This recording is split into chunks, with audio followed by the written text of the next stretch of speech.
Catholic சர்ச்சில் பார்த்தீங்கன்னா ஒரு பக்கத்தில் மரியனை நினைப்பாங்க, ஒரு பக்கத்தில் ஜோசப் இருப்பார், நடுவில் இயேசு குட்டியாக இருப்பார். சரியா? மேலே பார்த்தீங்கன்னா ரவீந்திரநாத் தாகூர் மாதிரி ஒருத்தர் இருப்பார் மேலே, அவர் பிதாவும் அவர். சரியா? நடுவில் புறா ஒன்று அப்படி பறந்துட்டு ஒன்று இருக்கும். இதுக்கு பேர் திருக்குடும்பம்னு பேர். அதுக்கு பேர் பேர்னா ஹோலி ஃபேமிலி. சரியா? அது ஒரு குடும்பம். எனக்கு ரொம்ப ஆசை. இப்போது வழக்கமாக யோசேப்பு மரியாதை கடவுளோடு சம்மந்தப்படுத்தி தான் பேசிகிட்டு இருக்காங்க. ஆனால் அவங்கள ஒரு சாதாரண கணவன் மனைவியாக பார்க்க சபை தவறிட்டுன்னு நான் நினைப்பேன். மரியாதையும் யோசேப்பை எப்படி பார்க்கணும், ஒரு கணவன் மனைவிக்கு எப்படி ரோல் மாடல், அதுக்கு சரியான உதாரணம் அவங்க தான். அவங்க கடவுள் அந்த ரேஞ்சுக்கு கொண்டு போயிட்டு பண்ணுறாங்க, ஹோலி ஃபேமிலின்றாங்க. ஆனால் இயல்பாகவே ஒரு கணவன் மனைவி எப்படி இருக்கணும் அவர்களுக்கு சொல்லப்பட்டது மிக அற்புதமான உதாரணம். வேதத்தில் இங்கே பார்த்தீங்கன்னா ஆதாம் ஏவாளிலிருந்து பார்த்தீங்கன்னா புதிய ஏற்பாட்டில் அனனியா சப்பியரா வரைக்கும் 7 கணவன் மனைவி இருக்காங்க. 7 கணவன் மனைவி. அந்த ஒவ்வொரு குடும்ப வாழ்க்கையிலிருந்து நம்ம அநேக காரியங்களை கற்றுக்கொள்ள வேண்டும். சரியா? இப்போது அதுக்கு நேரம்லாம் இல்லை. ஆனால் நான் உங்களுக்கு சொல்லி காட்டுகிறேன். ஆண்டவர் இயேசு பிறந்தபோது, பிறக்கின்ற அந்த நாட்களில் அவர்கள் நாசரேத்திலிருந்து அவர்கள் பெத்லஹேமுக்கு வந்தார்கள். சரியா? அந்த வேத பகுதி நமக்கு தெரிந்தது தான். லூக்கா 2ஆம் அதிகாரம் 1 முதல் 7 வசனங்களை பார்த்தீங்கன்னா, ஒரு கணவன் மனைவியாக அவர்கள் புறப்பட்டு வருகிறார்கள். ஒரு நிறை மாத கர்ப்பிணி, ஒரு நிறை மாத கர்ப்பிணியை நாசரேத்திலிருந்து அவர் என்ன செய்கிறார், பெத்லஹேமுக்கு அழைத்து கொண்டு வருகிறார். ஏன்னா அரசாங்க சட்டம்.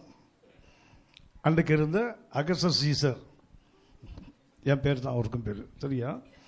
அவர் அகஸ்டஸ் சீசர், நான் அகஸ்டின் பாலன், அவ்வளவுதான். எங்களுக்கு தெரியும். அவங்க அக்டாவோட ஒரிஜினல் நேம் வந்து அக்டாவியன். அக்டாவியன்னா 8ன்னு அர்த்தம் கிரீக்கில். அக்டானா 8. சரியா? அதுதான் 8ஆம் மாதம் பேர் ஆகஸ்ட் கொடுக்கறதுக்கு எங்கள் பேர் தான். ப்ளீஸ் சொல்லலாம். ஏன் அதுக்கு ஆகஸ்ட்னு வச்சுருக்காங்கன்னா அகஸ்ட் சீசர் பிறந்த மாதம் அது. முன்னாடி ஜூலை பார்த்தீங்கன்னு சொன்னால் ஜூலை சீசர் பிறந்த மாதம். ஆனால் தான் நீங்கள் பார்த்துருப்பீங்க. ஜனவரி 31ன்னா பிப்ரவரி 28, 29. அடுத்தது மார்ச் 31னா ஏப்ரல் 30, மே 31னா ஜூன் 30, அடுத்தது ஜூலை 31னா ஆகஸ்ட் 30 தானே வரணும். அது ஏன்டா 2 மாதத்துக்கு மாத்திரம் ஏன் 31 கொம்புன்னா, அது ஜூலை சீசன் பிறந்ததுனால அதுக்கு 31, ஆகஸ்டஸ் பிறந்ததுனால அதுக்கு 1. போய் சொல்லலாம். அந்த கேலண்டரை கூட பாருங்களேன், ரோமன் கேலண்டர் தான் அவங்க யூஸ் பண்ணுறது. அதனால் என்ன பண்ணுறாங்க, அந்த கேலண்டரை கூட மாத்திரம், மாதங்களை கூட மாத்திரம். ஏன்னா அவருடைய பேர். அந்த அகஸ்டஸ் சீசர் ஒரு சட்டத்தை பிறப்பிக்கிறான், குடிமதிப்பு எழுதப்பட வேண்டும். அங்கே பார்த்தீங்கன்னா பூமி எங்குன்னு போட்டிருக்கோம். உலகம் அங்கே என்ன செய்யணுமா, ஒரு குடிமதிப்பு எழுதப்பட வேண்டும். ஆனால் உலகம்னா உங்களுக்கு அறிந்திருப்பீர்கள், பைபிளில் பூமி என்று ஒன்று இருக்குது, உலகம்னு ஒன்று இருக்குது. சரியா? அதுக்கப்புறம் பூலோகம்னு ஒன்று இருக்குது, அல்லது பிரபஞ்சம்னு ஒன்று இருக்குது. சரியா? இதெல்லாம் வேறு வேறு வார்த்தைகள். நமக்கு பூமினாலும் ஒன்று தான், உலகம்னாலும் ஒன்று தான். எது சுத்தனா எது சுத்தாமல் போனால் நமக்கு என்ன வந்தது? சரியா? பூமி என்பதற்கு கர்த்தர் உருவாக்கினது என்று அர்த்தம். காய் என்ற ஒரு எபிரிய வார்த்தை, ஒரு கிரேக்க வார்த்தை. அதுக்கு அர்த்தம் என்ன சொன்னால், தேவன் எப்படி ஆதியிலே தேவன் வானத்தையும் உலகத்தை படைக்கல, பூமியை தான் படைத்தார். மனுஷன் என்ன பண்ணிட்டான், 1 யோவான் 2ஆம் அதிகாரம் 15-16 பிதாவினால் உண்டானது உலகம் அல்ல, இச்சைகளால் உண்டானது தான் உலகம். அதுக்கு வேறு வார்த்தை காஸ்மோஸ் என்று ஒரு வார்த்தை. அடுத்தது இந்த பூலோகம்னு ஒன்று இருக்குது தெரியுங்களா, அதுக்கு பயன்படுத்தும் வார்த்தை ஐகோமனே, அது வேறு வார்த்தை. அதுக்கடுத்து பிரபஞ்சம்னு ஒன்று இருக்குது தெரியுங்களா, நூனயோன், வேறு வார்த்தை. எல்லாமே பூமியை சுட்டி காட்டினாலும் ஒவ்வொன்றுக்கும் வேறு வேறு அர்த்தம் இருக்குது. இங்கே லூக்கா 2ஆம் அதிகாரம் 1ஆம் வசனம் பார்த்தீங்கன்னா, பூமி எங்கும் குடிமதிப்பு எழுதணும்னு போட்டுருக்கு தெரியுங்களா. அது பூமி எங்க அல்ல, ஐகோமனை. அதாவது எங்கெல்லாம் நாகரீகம் உள்ள மனிதன் இருக்கிறானோ அங்கே சென்சஸ் இருக்கணும்னு அவன் கணக்கு போட்டு சட்டம் போட்டான். அந்த சட்டம் போட்ட உடனே என்ன செய்ய, எங்கெங்கே பிறந்தார்களோ அந்த ஊரில் தான் அவர்கள் குடிமதிப்புக்கு அக்கௌண்ட் கொடுக்குறது அங்கே தான். ஆகவே ஒரு நிறை மாத கர்ப்பிணி, அந்த நிறை மாத கர்ப்பிணி என்ன பண்ணுறா தெரியுங்களா, ஏறக்குறைய அவர்கள் நாசரேத்துக்கும் பெத்லஹேமுக்கும் 90 மைலுக்கு மேலே. இந்த 90 மைலும் இருக்கிறதுல கடினமான, அதாவது மேடு பள்ளங்கள் நிறைந்த ஒரு மலைப்பாதை. கொஞ்சம் யோசித்து பாருங்கள். நம்ம வீடுகளில் பார்த்தீங்கன்னா உங்களுக்கு தெரியும், கணவன் மனைவியாக இருக்கிறதுனால உங்களுக்கு நல்லாவே புரியும். சரியா? என்ன பண்ணுவார் தெரியுங்களா? இவர் காலையில் சொல்லிட்டு போவார், நான் சாயங்காலம் சீக்கிரம் வந்துடுவேன், நீ ரெடி ஆயிரு, வந்தவுடனே எனக்கு பண்ணுற உடனே அப்படி ஷாப், ஏன்னா கிறிஸ்மஸுக்கு சாரிலாம் வாங்கணும்ல, அதுக்கு கூப்பிட்டு போகிறேன்னு சொல்லிட்டு போவார் தெரியுங்களா? இந்த அம்மா என்ன பண்ணால் 3 மணிக்கு ரெடியாக உட்காந்துருக்கோம். அன்னைக்கு பார்த்து அந்த புண்ணியவான் 7 மணிக்கு தான் வருவாள். எங்கேயோ மாட்டிட்டு ஏதோ ஒரு வேலையில் மாட்டி வருவான் தெரியுங்களா? வந்த உடனே அந்த வீட்டு வாசல்லையே மேலே பாஞ்சிருவாங்க பாருங்களா, உனக்கெல்லாம் இருக்கியா பொண்டாட்டி, உனக்கெல்லாம் இருக்கியா குடும்பம், வார்த்தை சொன்னால் வார்த்தையை காப்பாற்றணியா, நீல மனுஷனாயா, கொட்டி தள்ளிடுறாங்கல்ல. யோசிச்சு பாருங்கள். சில அம்மா இருக்காங்க ரொம்ப தங்கம். எப்படின்னா, வா அவசரமாக கூப்பிடுவார் கணவன் வந்து, வா வெளியே போகலாம், கடைக்கு போகலாம். எந்த கடைக்கு போகணும், ஒன்று எக்ஸ்பிளைன் பண்ணணும். எந்த கடைக்கு போகணும், எந்த ஊரில், அதுக்கு ஒரு எக்ஸ்ப்ளனேஷன். அப்புறம் என்ன வாங்க போகிறீங்க, உனக்கு சாரி வாங்க போகிறேன், எத்தனை சாரி வாங்குவீங்க. சில அம்மா மாதிரிலாம் பார்த்தீங்கன்னா நிறைய பணம் வச்சுருக்கேன்னு கேட்குது. இப்போலாம் ஷாப்பிங் கூப்பிட்டாலும் என்ன கேட்குது, நிறைய பணம் வச்சுருக்கீங்களான்னு தான் கேட்குது. சரியா? இவ்வளவும் கேட்டுட்டு நான் வரலன்னு சொல்லும் பாருங்களேன். இதுக்கு என்னத்துக்கு இவ்வளவு துணை கேள்வி? முதல்ல வரமாட்டேன்னு சொல்லி தொலைக்கிறது தானே. யோசிச்சு பாருங்க. ஒரு நிறைமாத கர்ப்பிணியை நாசரேத்திலிருந்து பெத்லஹேமுக்கு அழைத்து வருகிறார். பாதைகள் வந்து ரொம்ப கடினமான பாதை, மலைப்பாதை. அந்த மலைப்பாதையில் எவ்வளவு கஷ்டப்பட்டு அழைத்து வந்திருப்பார் பாருங்களேன். அவர் அழைத்து வந்ததை காட்டிலும் அந்த அம்மா எவ்வளவு அட்ஜஸ்ட் பண்ணியிருப்பாங்க பாருங்களேன். உங்களுக்கு தெரியும், அப்படி நடந்து வந்திருக்க முடியாது. கழுதை எழுத மாதிரி வந்தாங்கன்னா, இந்த கழுதை இருக்கிற மனுஷனை விட ஸ்லோவாக நடக்கிறது. கழுதை நடக்கிறது மனிதனை விட மெதுவாக நடக்கும். அந்த கழுதை மேலே உட்கார வச்சு 90 மைல் நம்ம காரில் கூப்பிட்டு போனாலே அப்பப்போ முகம்லாம் மாறி போயிடுது. இந்த ரோட்லையா கூப்பிட்டு வந்தீங்க, இந்த டிராஃபிக்லையா கூப்பிட்டு வந்தீங்க, எவ்வளவு சண்டை. அவங்கள்ட்ட கற்றுக்கொள்ள வேண்டிய நிறைய பாடங்கள். எனக்கு பார்க்க நேரம் இல்லை, எனக்கு வண்டி நான் சொல்லி கடந்து போகிறேன். ஒரு கடினமான பாதையில் 2 பேரும் பயணப்பட்டு வராங்க தெரியுங்களா. அதனுடைய முடிவு எங்கேன்னு சொன்னால், தி ரீச் பெத்லஹேம். நாசரேத்தில் புறப்பட்டார்கள். எங்கே வந்து சேர்ந்தாங்க? பெத்லஹேமில் வந்து சேருகிறார்கள். இந்த பெத்லஹேமில் சேர்ந்ததுக்கு நான் அதுக்கு பேர் வச்சுருக்கேன், ஜேர்னி டு பெத்லஹேம். லூக்கா 2ஆம் அதிகாரம் 1 முதல் 7 வசனங்களுக்கு, அதாவது பெத்லஹேம் பயணம். இந்த பயணம் வந்து நிறைய ரிஸ்கானதுன்னு சொல்ல போனால், ஒரு கர்ப்பவதியை அந்த அளவுக்கு கடினமான பாதையில் கொண்டு வருவது அவங்க உயிருக்கும் ஆபத்து, குழந்தை உயிருக்கும் ஆபத்து. அவர்களுக்கும் ஆபத்து, குழந்தைக்கும் ஆபத்து. ஆனால் அந்த ஆபத்தை தாண்டி வராங்க. ஏன் தெரியுங்களா? To obey the rule of the government. அரசாங்கத்தினுடைய சட்டத்துக்கு கீழ்ப்படிவதற்காக அவ்வளோ பெரிய ரிஸ்க் எடுத்துகிட்டு வராங்க பாருங்களேன். நம்மளால் இருக்காங்களே அப்படியே ஆப்போசிட். சரியா? உங்களுக்கு தெரியும், இப்போலாம் அந்த 1000 ரூபா கொடுக்குறாங்களா ரேஷன் கடையில்? ஹலோ, கொடுக்குறாங்களா? இந்த மழை பெய்தால் 2000 ரூபா கொடுப்பாங்கள்ல, வெள்ள நிவாரண நிதின்னு கொடுக்குறான் தெரியுங்க. என்னைக்காவது எந்த விசுவாசியாவது வேணான்னு சொல்லியிருக்காங்களா? ஹலோ, ஏன்? மழையே பெய்யலை, தண்ணியே, மழை பெய்து தண்ணியில் வந்து நாம் இழந்திருந்தால் அது நியாயம் வாங்கிறது. மழையே பெய்யலை, தண்ணியே வரல, ஆனால் என்ன பண்ணுறாங்க, ஒரு பெரிய லிஸ்ட்டை தூக்கி 4 பேர் வருவாங்க. அது சார் உங்கள் பேர் சொல்லுங்கள் சார், பேர் பண்ணி 2000 ரூபாய் அரசாங்கம் கொடுக்குது. என்னைக்காவது நம்ம வேண்டான்னு சொல்லியிருக்கிறோமா? தப்பித்தவரி இந்த புண்ணியவான் வேணான்னு சொன்னால் நம்ம பிழைக்க தெரியாத மனுஷான்னு ஒரு இடி இடிக்கும் பாருங்களேன். என்ன சொல்லணும் தெரியுங்களா? ஏன்னா அவன் அப்போ வீட்டு பணத்தை கொடுக்குறான், நம்ம வரி பணத்தை தானே கொடுக்குறான். நம்ம வாங்கலைன்னா அவன் சுருட்டிட்டு போயிடுவான்னு சொல்ல தெரியுதில்ல. கவனித்துக் கொள்ளுங்கள். இன்றைக்கி நமக்கு இலவசம் சொன்னால் ஒன்று நான் அடிக்கடி சொல்லுவேன், நான் நினைக்கிறேன், இந்த இலவசங்கள் இருக்குது தெரியுங்களா? இந்த இலவசங்களை கர்த்தருடைய பிள்ளைகள் வேண்டான்னு சொல்ல கற்றுக்கொண்டால் அது ஆவிக்குரிய வாழ்க்கைக்கு மிக பயனுள்ளதாக இருக்கும். யோசிச்சு பாருங்க, சாராள் மரித்து போனாங்க ஆதியாகமம் 23ஆம் அதிகாரத்தில். அந்த ஊரில் உள்ள பிரபுக்கள்லாம் சொல்கிறாங்க, நீ எங்கள் பிரபுக்களை பார்க்கல மேலே, நீங்கள் இந்த ஊரில் இருக்க எந்த சிறந்த கல்லறையோ அதில் உன் மனைவியை அடக்கம் பண்ணு. அவர் என்ன பண்ணுவார் தெரியுங்களா?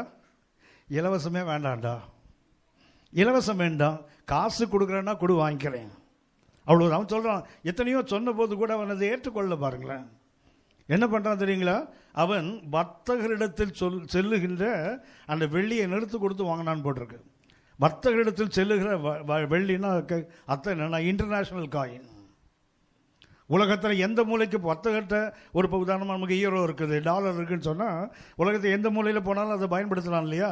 அதுபோல் நம்ம ஆபிரகாம் என்ன பண்ணாருன்னா, அந்த வர்த்தகரிடத்தில் செல்லுகின்ற வெள்ளியை நிறுத்து கொடுத்து வாங்குறான் பாருங்களேன். எல்லாம் சொல்கிறோம், நம்ம ஆபிரகாமின் சந்ததின்னு பெருமையாக சொல்கிறோம்ல. அது ஏன் இலவசம் வேணான்னு சொல்ல முடியல? சரி போகட்டும், அதை விட்டுருவோம். ஆனால் ஒன்றை கவனித்துக் கொள்ளுங்கள், கணவன் மனைவிக்குள்ளே இருக்கக்கூடிய அந்த பிணைப்பு இருக்குது தெரியுங்களா? வேறு யார் இன்னும் சொல்ல போனால் நமக்கு தெரியும், கர்த்தர் இருக்கிறார், கர்த்தர் படைத்த ஆதாம் இருக்கிறான். வேதம் சொல்லுது ஆதியாகமம் 2:18 மனுஷன் தனிமையாக இருப்பது நல்லது அல்ல. எல்லாத்தையும் நல்லது நல்லதுன்னு கண்டார் கர்த்தர். முதல்ல வெளிச்சம் நல்லது என்று கண்டார். ஆகாய படைத்து ஜலத்தின் தண்ணீரை பிரித்தார், அது நல்லதுன்னு காணலை. 3ஆம் நாளில் கர்த்தர் 2 முறை நல்லது என்று கண்டார். நல்லா கவனித்துக் கொள்ளுங்கள். 3ஆம் நாளில் கர்த்தர் முதல் நாளில் காட் லார்ட் சா த லைட் வாஸ் குட், வெளிச்சம் நல்லது. 2ஆம் நாளில் ஆகாய படைத்தார், தண்ணீரை பிரித்தார். அப்புறம் சேர்ந்த சமுத்திர தண்ணீருக்கு சமுத்திரம் பூமியெல்லாம் பேர் வச்சா தெரியுங்களா? அப்போ நல்லது கண்டான்னு போடலை பைபிளில். ஆனால் 3ஆம் நாளில் மரங்கள் செடிகள் கனிதரும் விருட்சங்கள் இது படைத்து விட்டு நீங்கள் 1ஆம் அதிகாரம் பார்த்தீங்கன்னா 2 முறை கர்த்தர் நல்லதுன்னு சொல்கிறாரு. ஆனால் தான் யூதர்களுக்கு செவ்வாய்க்கிழமை ரொம்ப அதாவது ஒரு ஆஸ்பீஷியஸ் டே தான். ஆனால் தான் பாருங்கள் பைபிளில் ஒரே கல்யாணம் செவ்வாய்க்கிழமை கல்யாணம். காணா ஒரு கல்யாணம் என்னைக்கு செவ்வாய்க்கிழமை. ஹலோ, நம்ம என்ன செவ்வாயோ வெறும் வாயோ? கொஞ்சம் வாயில் வாரி போடணும் இல்லையா? ஒன்று என்ன சொல்கிறாங்க, செவ்வாயே வெறும் வாயோன்றாங்கல்ல. பைபிளோட ஒரே திருமணம் என்னென்னா செவ்வாய்க்கிழமை கல்யாணம் தான். நான் ஒரு முறை பைபிள் ஸ்கூலில் டீச் பண்ணும்போது இந்த பிள்ளைங்களுக்கு சொல்லிகிட்டு இருந்தேன், பைபிளில் ஒரே ஒரு திருமணம் தான் நடுவில்.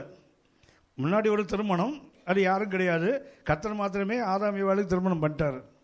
முடியும் போது பார்த்தீங்கன்னா சபைக்கும் கிறிஸ்தவுக்கும் ஒரு திருமணம் இருக்குது. ஆனால் நடுவில் என்ன, அது நடந்த ஒரே ஒரு திருமணம்.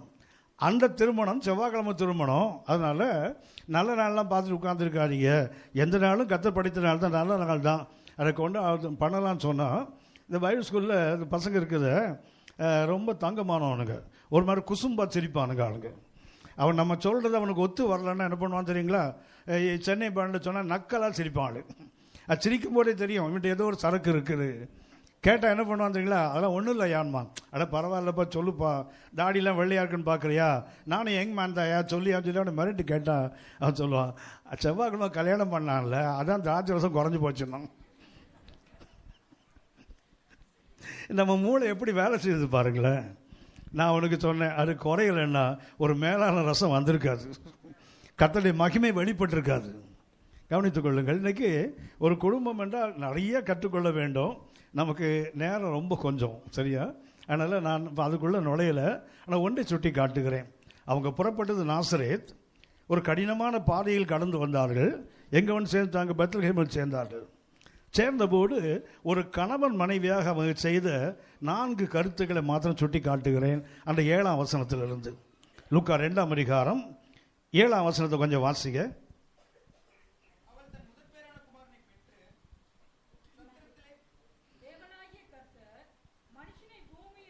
ஆமாம், அறியாமல் இல்லை, லூக்கா 2ஆம் அதிகாரம். ஓ ஓ ஓ ஓ சாரி லூக்கா 2. நான் இங்கே என் கூட தான் இருக்கீங்கன்னு நினச்சிட்டு இருக்கிறேன். எனக்கு பெரிய பிரச்சனை என்னென்னா, திடீர்னு சொல்ல 33ஆம் அதிகாரம் 30ஆம் வசனம், அவன் 66 புத்தகத்தை எதை தேடுவான் அவன்.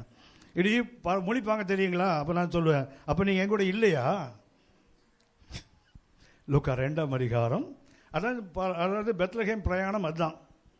2ஆம் அதிகாரம் 1 முதல் 7 வரைக்கும் பார்த்தீங்கன்னா அகஸ்திராயன் ஒரு சட்டத்தை போடுகிறான், உலகமெங்கும் குடிமதிப்பு எழுதப்பட வேண்டும். அப்போ என்ன பண்ணுறாங்க? புறப்பட்டு வருகிறார் யோசேப்பு, அவருடைய மனைவியாகிய. அது சொல்ல போனால் ரொம்ப அற்புதமானது. அந்த 2ஆம் அதிகாரம் 4ஆம் வசனம் பார்த்தீங்கன்னா ரொம்ப இருக்குது, நியமிக்கப்பட்ட மனைவின்னு இருக்கு பாருங்களேன். Hello, betrothed wife. திருமணம் ஆகிட்டாலும் அப்புறம் பெட்ரோத்துக்கு என்ன வேலை? ஆனால் அதே அந்த அம்மாவை பார்த்தீங்கன்னா 1ஆம் அதிகாரத்தில், லூக்கா 1ஆம் அதிகாரத்தில் 27, 28 பார்த்தீங்கன்னா பெட்ரோத் வெர்ஜின். அவங்க யார்? நியமிக்கப்பட்ட கன்னிகை. அந்த கன்னிகை வீட்டுக்குலாம் தூதன் போய் என்ன பண்ணுறான்? அவளுக்கு வாழ்த்துதல் சொல்லுகிறான். பின்னாடி வரப்போகிற நிகழ்ச்சி இயேசுவின் பிறப்பை சுட்டி காட்டுறான். ஏன்னா அவங்க யார் தெரியுங்களா? பெட்ரோத் வெர்ஜின். அப்போது ஆனால் 2ஆம் அதிகாரம் 4ஆம் வசனத்தில் பார்த்தீங்கன்னா பெட்ரோத் ஒய்ஃபாக மாறிட்டாங்க பாருங்களேன். சபைக்கு ஒரு அற்புதமான பாடம். இன்றைக்கி நீங்களும் நானும் 2 Corinthians 11ஆம் அதிகாரம் 2ஆம் வசனத்தில் பெட்ரோத் வெர்ஜின்ஸ், ஒரே புருஷனாகி கிறிஸ்துவுக்காக நியமிக்கப்பட்ட கன்னிகைகள். இந்த நியமிக்கப்படுதுன்னா பெட்ரோத்தல். சரியா? இந்த பெட்ரோத் பண்ண வெர்ஜின் தான் ஒரு நாள் என்ன செய்ய முடியும்? பெட்ரோத் ஒய்ஃபாக மாற முடியும். இன்றைக்கு ஒரு வெர்ஜினாக, ஒரு கன்னிகையாக கர்த்தருக்கு அர்ப்பணிக்கப்படாவிட்டால் பின்னாடி என்ன பண்ண முடியாது? கர்த்தருக்கு ஒரு மனவாட்டியாக மாற முடியாது. அப்படியே காலம் தள்ளிட்டு உட்கார்ந்துருக்கலாம். இந்த மதம் மாரி எப்படிப்பட்டவங்கன்னா, முதல்ல யார்? பெட்ரோத் வெர்ஜின், அதுக்கப்புறம் பெட்ரோத் ஒய்ஃப். உங்களுக்கு தெரியும்னு நினைக்கிறேன். இந்த பெட்ரோத்தல்னு சொல்கிறாங்க தெரியுங்களா? அது நம்ம இன்னைக்கு நிச்சயம் பண்ணுறது இதெல்லாம் சொல்கிறோம் இல்லையா? நிச்சயம் பண்ணிவிட்டு திருமணத்துக்கு நடுவில் ஒரு காலம் இருக்குது தெரியுங்களா? இருக்கா? பெட்ரோத் பண்ணிடுவாங்க. அதுக்கப்புறம் மேரேஜ் ஒரு கேப் இருக்குல்ல, அதுக்கு என்ன பேர் தெரியுங்களா? கமான், ஏங்க தெரியாதுன்னா தெரியாதுன்னு சொல்லுங்களேன். அதுக்கு எப்படி பார்க்குறீங்க? ஓ, எனக்கு தெரியுமான்னு பார்க்குறீங்களா? கோல்டன் பீரியட்னு பேர் அதுக்கு, பொற்காலமா. ஹலோ, அந்த பெட்ரோத்தலுக்கும் மேரேஜுக்கும் இடைப்பட்ட காலம் என்ன? Golden period. ஆனால் இன்றைக்கி ஸ்டோன் ஏஜாக மாறி போச்சு அது. முன்னாடிலாம் பார்த்தீங்கன்னா பெட்ரோத் ஆனால் என்ன பண்ணுவான் தெரியுங்களா? பையன் போயிடுவான், பொண்ணு இங்கே உட்காந்துருக்கும். இந்த பொண்ணுகிட்ட அவன் பேசணுன்னா அவனுக்கு செல்ஃபோன் கிடையாது. சரியா?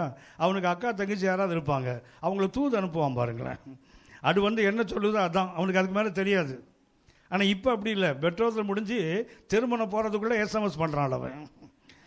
திருமணத்துக்குள்ளாடி அடித்தடி சண்டை போட்டு கல்யாணத்தை நிறுத்திடுறான் ஆளுங்க. கடைசியில் இது இப்போ கோல்டன் ஏஜ் இல்லை, இது ஸ்டோன் ஏஜாக மாறி போச்சு. கல் எடுத்து அடிக்கிற ஒரு காலமாக இருக்குது. ஆனால் இவங்க ரெண்டு பேரும் பெட்ரோத் வெர்ஜின், இப்போ யார்? பெட்ரோத் ஒய்ஃப். ரெண்டு பேரும் வராங்க தெரியுங்களா? அந்த 7ஆம் வசனத்தில் 4 கருத்துக்கள் as a husband and wife. ஒரு கணவனாக மனைவியாக. இது நம்ம ஏன் அது சொல்கிறேன்னு சொன்னால், இது இயேசுவின் பிறப்பின் நாட்கள். இந்த நாட்களில் ஒரு யோசேப்பும் ஒரு மரியாளும் எப்படி அவர்கள் அந்த பெத்லகேமை அடைந்த போது அவங்க செய்த 4 காரியம் இருக்குது. ஒன்று என்ன போட்டு தெரியுங்களா? அவள் பிள்ளையை பெற்றுன்னு போட்டிருக்கு. ஹலோ, அடுத்தது என்ன பண்ணாங்களா? மிக அவசியமானது என்ன பண்ணாங்க? துணிகளில் சுற்றி, அதுக்கப்புறம் முன்னணையில் கிடத்தினார்கள். ஒரு குடும்பமாக கணவன் மனைவியாக செய்த காரியங்கள் தமிழில் பார்த்தீங்கன்னா 3 தான் இருக்குது. பிள்ளையை பெற்று, துணிகளில் சுற்றி, முன்னணையில் கிடத்தினாங்க. ஆனால் அதில் உள்ள கருத்துக்கள் 4. சரி, அப்போ நமக்கு பழைய காலத்து பாட்டெலாம் இருக்குது. இயேசு எதில் சுற்றினாங்க? கந்தை துணியில். சரியா? சரியா? சரியா? நாங்கள் இங்கே இல்லவே இல்லை, எங்களை விட்டுருக்க, எங்களை கவனிங்க. இப்படியே பாடி பாடி என்ன பண்ணிட்டாங்க? ஒரு குழந்தைய சுற்றுறதுக்கு 1 மீட்டர் துணி கூட இல்லை. என்ன பண்ணாங்க? துண்டு துணியில் சுற்றினாங்க. அப்படி தான் பாடுறாங்க. ஏழை கோலமராய் கந்தை துணி அணிந்தவராய், இப்படிலாம் பாட்டெலாம் இருக்குது நிறைய. சரியா? நமக்கு அந்த புத்தி இன்னும் போக மாட்டேங்குது. அந்த வசனத்துக்கு அர்த்தம் அது அல்ல. சரியா? முதல்ல என்ன பண்ணாங்க? ஒன்று நான் சுட்டி காட்டுகிறேன். As a husband and wife, இயேசுவின் பிறப்பு இன்னைக்கு நீங்களும் நானும் அதை செலிப்ரேட் பண்ணுறதுக்கு நமக்கு தான் உரிமை இருக்குது. we are qualified. ஆனால் அந்த குவாலிஃபிகேஷன் முதல் தன்மை என்ன தெரியுங்களா? சப்மிஷன், அதாவது அர்ப்பணித்தல். அர்ப்பணித்தல் தான் அந்த கணவன் மனைவி செய்த முதலாவது காரியம். சொன்னேன், தமிழ் எப்படி இருக்குது? பிள்ளையை பெற்றுன்னு போட்டிருக்கு தெரியுங்களா? இந்த பிள்ளையை பெற்றதற்கு நான் உங்களுக்கு ஒரு கருத்தை சுட்டி காட்டுகிறேன். லூக்கா 1ஆம் அதிகாரம் 38ஆம் வசனம் பார்த்தீங்கன்னா, தூதன் வந்து சொல்கிறான், பரிசுத்த ஆவியின் மேல் வரும், உன்னதமான பலம் உண்மையில் நிழலிடும், உன்னில் உருவாவது தேவனுடைய பரிசுத்தம் எனப்படும். அப்படி சொன்ன உடனே இந்த அம்மா கேட்குறாங்க, இது எப்படி ஆகும்? புருஷனை அறியேனே. அப்படின்னா ஒரு குழந்தை உருவாக வேண்டும் ஒரு தாயை சொன்னால் ஒரு கணவன் கண்டிப்பாக வேணும்ல.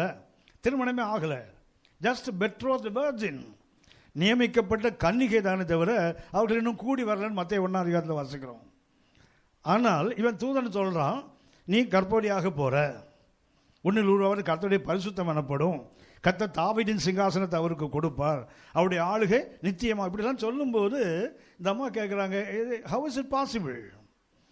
எனக்கு என்னென்னா, அந்த அதே லூக்கா 1ஆம் அதிகாரத்தில் இந்த சகரியாட்ட ஒரு தூதன் வந்து நிற்பான் தெரியுங்களா? ஒன்று சொல்லுவான், என்ன பண்ணுவான் தெரியுங்களா? உன்னுடைய மனைவி கர்ப்பவதியாவா, ஒரு பிள்ளையை பெறுவா. அப்படி சொன்னு சொல்லுவார். இது எப்படி ஆகும்?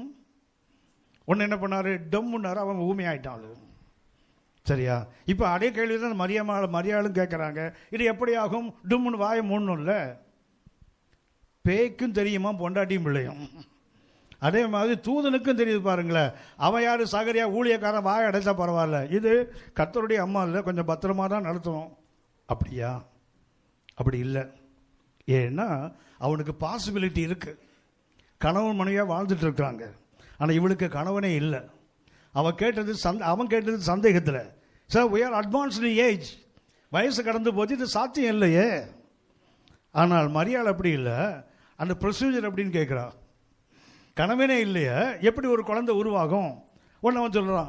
லூக்கா 1:35 பார்த்தீங்கன்னா, பரிசுத்தாவின் மேல் வரும், உன்னதமான பலன் மேல் நிழலிடும் அப்படின்னா, அவன் சகரியாவுக்கு ஒரு அளவுகோல், மரியன்னைக்கு ஒரு அளவுகோல் இல்லை. அவங்களுக்கு வாய்ப்பு இருக்குன்னு சந்தேகப்பட்டாங்க. இந்த நமக்கு வாய்ப்பே இல்லை. இவ கேட்டது எப்படி ஆகும் என்றால், எக்ஸ்பிளைன் பண்ணு, எப்படி நடக்கும். உடனே ஹி ஸ்டார்டட் எக்ஸ்பிளைனிங். தூதன் என்ன பண்ணா, அதை விவரித்து காண்பித்தான். தெரியுங்களா? ஒன்றுக்கு நம்ம சொல்லும்போது லூக்கா 1:38 பார்த்தீங்கன்னா, நம்ம சொல்கிறாங்க, ஒரு வார்த்தையின்படி. ஹலோ, ஒரு கணவன் மனைவி இன்னும் ஒன்று தெரியுங்களா உங்களுக்கு? முதல் கணவன் மனைவி ஆதாம் ஏவாள் தப்பு பண்ணது வார்த்தையின்படி நடக்காதனால்தான். முதல் கணவன் மனைவி என்ன பண்ணியிருக்கணும்? கர்த்தர் சொல்லியிருக்கார், இதை புசிக்கிறனால சாகவே சாவாய், thou shalt surely die. ஆனால் என்ன பண்ண தெரியுங்களா? இவங்க அழகை ஏமாத்துறான். அப்படி ஆவதில்லை, நீங்கள் சாவதில்லை, சாப்பிட்டா கடவுளை போல மாறிடுவாங்க. ஒன்று என்ன பண்ணுறாங்க? they doubted God's word. அப்போ கர்த்தர் நம்மளை சும்மா மிரட்டி வச்சிருக்காரோ, கர்த்தர் நம்மளை பயமுறுத்தி வச்சிருக்காரோ, அப்படி தான் யோசிக்கிறாங்க. ஸோ அதை ட்ரை பண்ணி பார்க்குறாங்கல்ல. அப்படின்னா முதல் கணவன் மனைவி தவறு என்ன தெரியுங்களா? Doubting God's word. ஆனால் இந்த அம்மா அப்படி தெரியுங்களா? எக்ஸ்பிளைன் பண்ண சொன்னாங்க.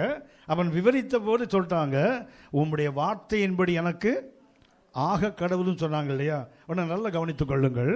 ஆதியாகமம் 3:15 இயேசுவுக்கு முதல் பேர் என்ன தெரியுங்களா? 3 in வித்து, சீட் ஆஃப் தி உமன். இயேசுவுக்கு முதல் பேர் என்ன பேரு? அது 3 in வித்து.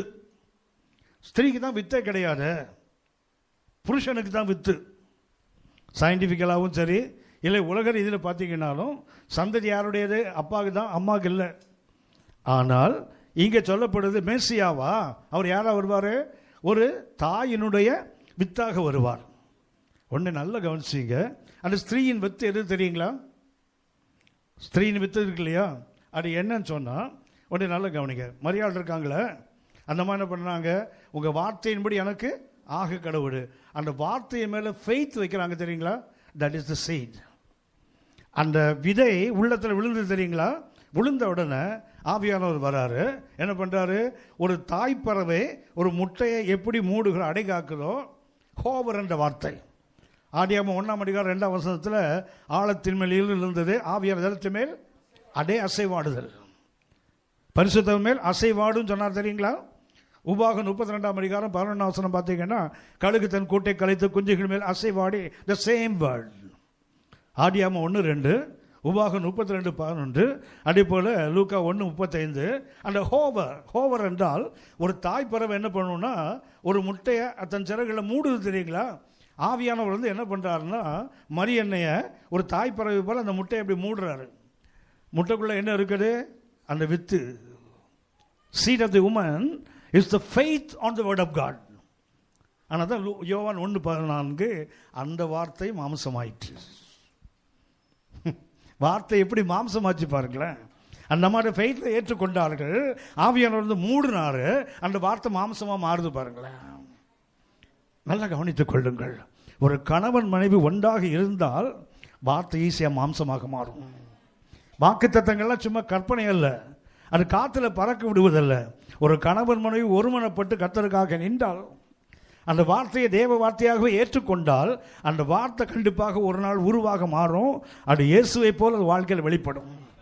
இது இந்த கிறிஸ்மஸ் நாட்களில் நாம் கற்றுக்கொள்ள மேன்மையான பாடம். இந்த அம்மா ஏற்றுக்கொண்டாங்க தெரியுங்களா? ஏன் ஏற்றுக்கொண்டாங்க? ஒரு வார்த்தையின்படி எனக்கு ஆக கடவுள் சொன்னாங்களா? ஏன் தெரியுங்களா? she know the word. அவங்களுக்கு என்ன தெரியுது? ஒரு கணவன் மனைவி ஒரு வார்த்தையை ஏற்றுக்கொண்டு அதை இயேசுவாக மாற்ற வேண்டுமானால் என்ன வேண்டும்? they must have the knowledge about the word of God. கர்த்தருடைய வார்த்தையை பற்றி ஒரு அறிவு வேணும்ல. அந்த அறிவு தானே. ஓசியா 4:6 நமக்கு தெரியும். என் ஜனங்கள் அறிவில்லாமையினால் சங்காரமாறாங்க. என்ன வேண்டும்? அந்த வார்த்தையை பற்றிய அறிவு. இந்த அம்மாவுக்கு என்ன அறிவு நான் சுட்டி காட்டுகிறேன். முதலாவதாக ஆதியாகமம் 3ஆம் அதிகாரம் வாசிக்க வேண்டாம், கவனித்துக் கொள்ளுங்கள். ஆதியாகமம் 3ஆம் அதிகாரம் 15ஆம் வசனம் பார்த்தீங்கன்னா, அந்த வசனம் சொல்லுகிறது, மேசியா ஒரு தகப்பன் வழியாக வரமாட்டார், ஒரு தாயின் வழியாகத்தான் வருவார். உனக்கும் ஸ்திரீக்கும் உன் வித்துக்கும் அவள் வித்துக்கும் பகை உண்டாக்குவேன், அவர் உன் தலையை நசுக்குவார், நீ அப்படியே குளிங்காலே நசுக்குவாயின் போட்டு தெரியுங்களா? அப்படின்னா அவன் சொல்லுகிறான், இது மனுஷனால் கூடாத, தேவனால் கூடாது அல்ல, தேவனால் கூடும். உன்னை நம்ம என்ன பண்ணுறாங்க தெரியுங்களா? மேசே அப்படி சொன்ன வாக்கு தத்தங்களை நினைவு கூறுறாங்க. ஆமாம், பைபிளில் சொல்லி இருக்குத, வேதத்தை சொல்லி இருக்குத, மேசே எப்படித்தான் வருவார்? Not from a man but from a woman. அந்த வார்த்தை அவங்களுக்கு தெரிஞ்சனால என்ன பண்ணுறாங்க தெரியுங்களா? அதை பிடிச்சிக்கிறாங்க. அடுத்தது அவளுக்கு தெரியும், not from a woman, from a virgin. ஏசாயா 7ஆம் அதிகாரம் 14ஆம் வசனம் பார்த்தீங்கன்னா, இதோ ஒரு கன்னிகை. அப்போ இந்த மாதிரி எனக்கு I am not a woman, I am a virgin அப்படின்னா அதை அக்செப்ட் பண்ணுற, அதை ஏற்றுக்கொள்வதற்கு அவங்களுக்கு என்ன இருக்குது? Basic knowledge about the word of God. கர்த்தருடைய வார்த்தை கொடுத்த அந்த அடிப்படை அறிவு மிக மிக அவசியம். என்ன பண்ணாங்க? முதல்ல இது ஒரு தகப்பன்லேருந்து வராது, ஒரு தாயில தான் வரும். So I am a woman. அடுத்தது என்ன நினைக்கிறாங்க? Not even from a woman, from a virgin.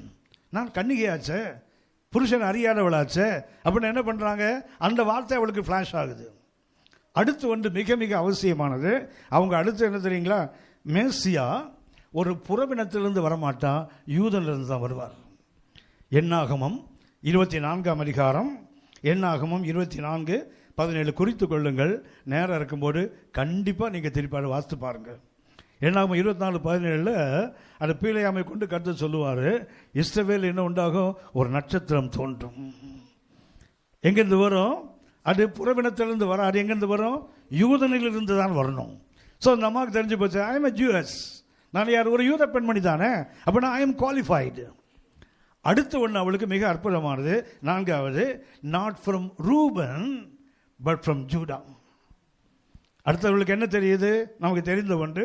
ஆதியாகமம் 49ஆம் அதிகாரம் 10ஆம் வசனம் பார்த்தீங்கன்னா, யாக்கோபு ஆசீர்வதிக்கும் போது சமாதான கர்த்தர் வருமளவும் எங்கேருந்து வருவார்? யூதாவிலிருந்து தான் வருவார். அப்போ இந்த அம்மாவுக்கு தெரியுது, ஐ பிலாங் டு ஜூடா, நான் யூதா கோத்திரத்தை சேர்ந்தவளாச்சே. அப்படின்னா இதை அக்செப்ட் பண்ணுறதுக்கு என்ன இருக்குது? This is base. யார்கிட்ட வராது? ரூபன்லேருந்து வராது, யோசேப்பிலிருந்து, மன்னிக்கணும், யூதாவிலிருந்து தான் வரும். அடுத்தது அவளுக்கு ஒன்று சொல்லப்படுகிறது, மிக அவசியமானது. இது யூதா கோத்திரம்னாலும் எங்கேருந்து வராது? எலியாபிலிருந்து வராது, தாவீதிலிருந்து தான் வரும். 1 சாமுவேல் 16ஆம் அதிகாரத்தில் எலியாபை தள்ளிவிட்டு கர்த்தர் தாவீதை தெரிஞ்சுட்டார் தெரியுங்களா? இந்த அம்மா அதை ரீக்ளைக் பண்ணுறாங்க. அப்படின்னா எலியாலாம் தாவீதின் வம்சமாச்சே. எலியாபு அவன் தான் மூத்த பிள்ளை, அவனுக்கு தான் வந்திருக்கணும். ஈசாயின் மகன் என்றால் மூத்த பையன் யாரு? அவன் எலியாப் தான். அவனை எனக்கு தெரிந்து கொள்ளலை, கர்த்தர் தாவீதில் தெரிந்து கொண்டார், அவனை தான் அபிஷேகம் பண்ணியிருக்காரு. அடுத்த ஒன்றை நான் சுட்டி காட்டுகிறேன். இன்னொன்று, அவர் எருசலேமில் பிறக்க மாட்டார், பெத்லகேமில் தான் பிறப்பார். மிக 5ஆம் அதிகாரம் 2ஆம் வசனம். ஏன் ஒரு கர்ப்பவதி அங்கிருந்து புறப்பட்டு இங்கே வராங்க? ஒரு கணவனையே அவ்வளவு லைஃப் ரிஸ்க் எடுத்து ஒரு மனைவி அழைத்து கொண்டு வருவான் தெரியுங்களா? இப்போ உங்களுக்கு புரியும்னு நினைக்கிறேன். யோசித்து பாருங்க, ஒரு பெண் அல்ல, ஒரு கன்னிகை. ஒரு கன்னிகை எங்கேருந்து வருவாங்க? இன்னும் புறஜாதிகளில் இருந்தல்ல, அது இஸ்ரவேலிருந்து. இஸ்ரவேலில் மூத்த பிள்ளை ரூபன்லேருந்து வரமாட்டான், அது யூதாவிலிருந்து வருவான். யூதா கோத்திரம் என்றாலும் ஈசாயினுடைய முதல் பையன் இல்லை, தாவீதிலிருந்து தான் வருவான். ஸோ எப்படி எலிமினேட் பண்ணுறாங்க பாருங்க, தியரி ஆஃப் எலிமினேஷன். ஒன்று ஒன்றா கண்டு கடைசியில் வரா, I am the qualified one. இயேசுவை பெற்றெடுப்பதற்கு, அதாவது அந்த அவள் பிள்ளையை பெற்றுன்னு போட்டுருக்கு தெரியுங்களா? ஹலோ, பெற்றுக்கு சரியாக நம்ம ரிசீவ் பண்ணுறதுன்னு அர்த்தம். பெற்றுண்டா ஸோ வீணோ பயர். ஒரு தாய் ஒரு குழந்தைய பெற்று, அதுக்கு அடுத்து சொல்கிறேன்.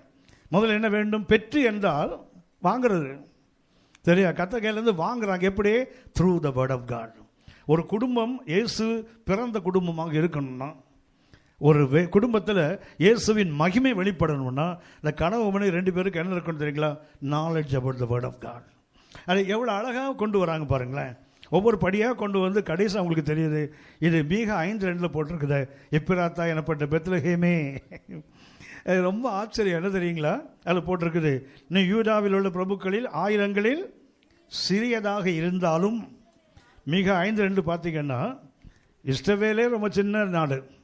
அதில் 12 கோத்திரத்தில் இது பெத்லகேம் வந்து அவனுக்கு யூதா கோத்திரம் குட்டி கோத்திரம். அந்த இடத்துல 1000 அதை டிவைட் பண்ணால் அதில் உள்ளதிலே குட்டி எது? பெத்லகேம். சரியா? அவ்வளவு குட்டி. ஆனால் கதை சொல்லுகிறார், நீ யாரு? யூதாவில் உள்ள ஆயிரங்களில் சிறியதாக இருந்தாலும். அது மிக 5:2. ஆனால் மத்தேயு 2ஆம் அதிகாரம் 5-6 வசனங்களுக்கு வந்தீங்கன்னா, இயேசு பிறந்தபோது கிழக்கிழந்த ஞானிகள் வந்தாங்க தெரியுங்களா? வந்து என்ன கேட்குறான்? இஸ்ரவேலுக்கு ராஜாவுக்கு பிறந்திருக்கிற எங்கே? கிழக்கு அவர் நட்சத்திரத்தை கண்டவரை பணிந்து கொள்ள வந்தோம். உடனே ஏரோதுக்கு தலைவலி வந்துச்சு. என்ன பண்ணுறான்? பிரதான ஆசாரியனை கூப்பிடுறான், வேத பண்டித தீர்க்கதரிசிகளை கூப்பிடுறான், மேசியா எங்கே பிறப்பார்? ஒன்று அவன் சொல்கிறான் பாருங்களேன், மிக 5:2 அப்படி தானே எழுதணும். என்ன சொல்கிறாங்களா? யூதேயாவில் பெத்லகேமே யூதேயாவில் உள்ள ஆயிரங்களுக்குள் நீ சிறியது அல்லன்றான் பாருங்களேன். மிக 5:2 சிறியதுன்னு போட்டிருக்கு.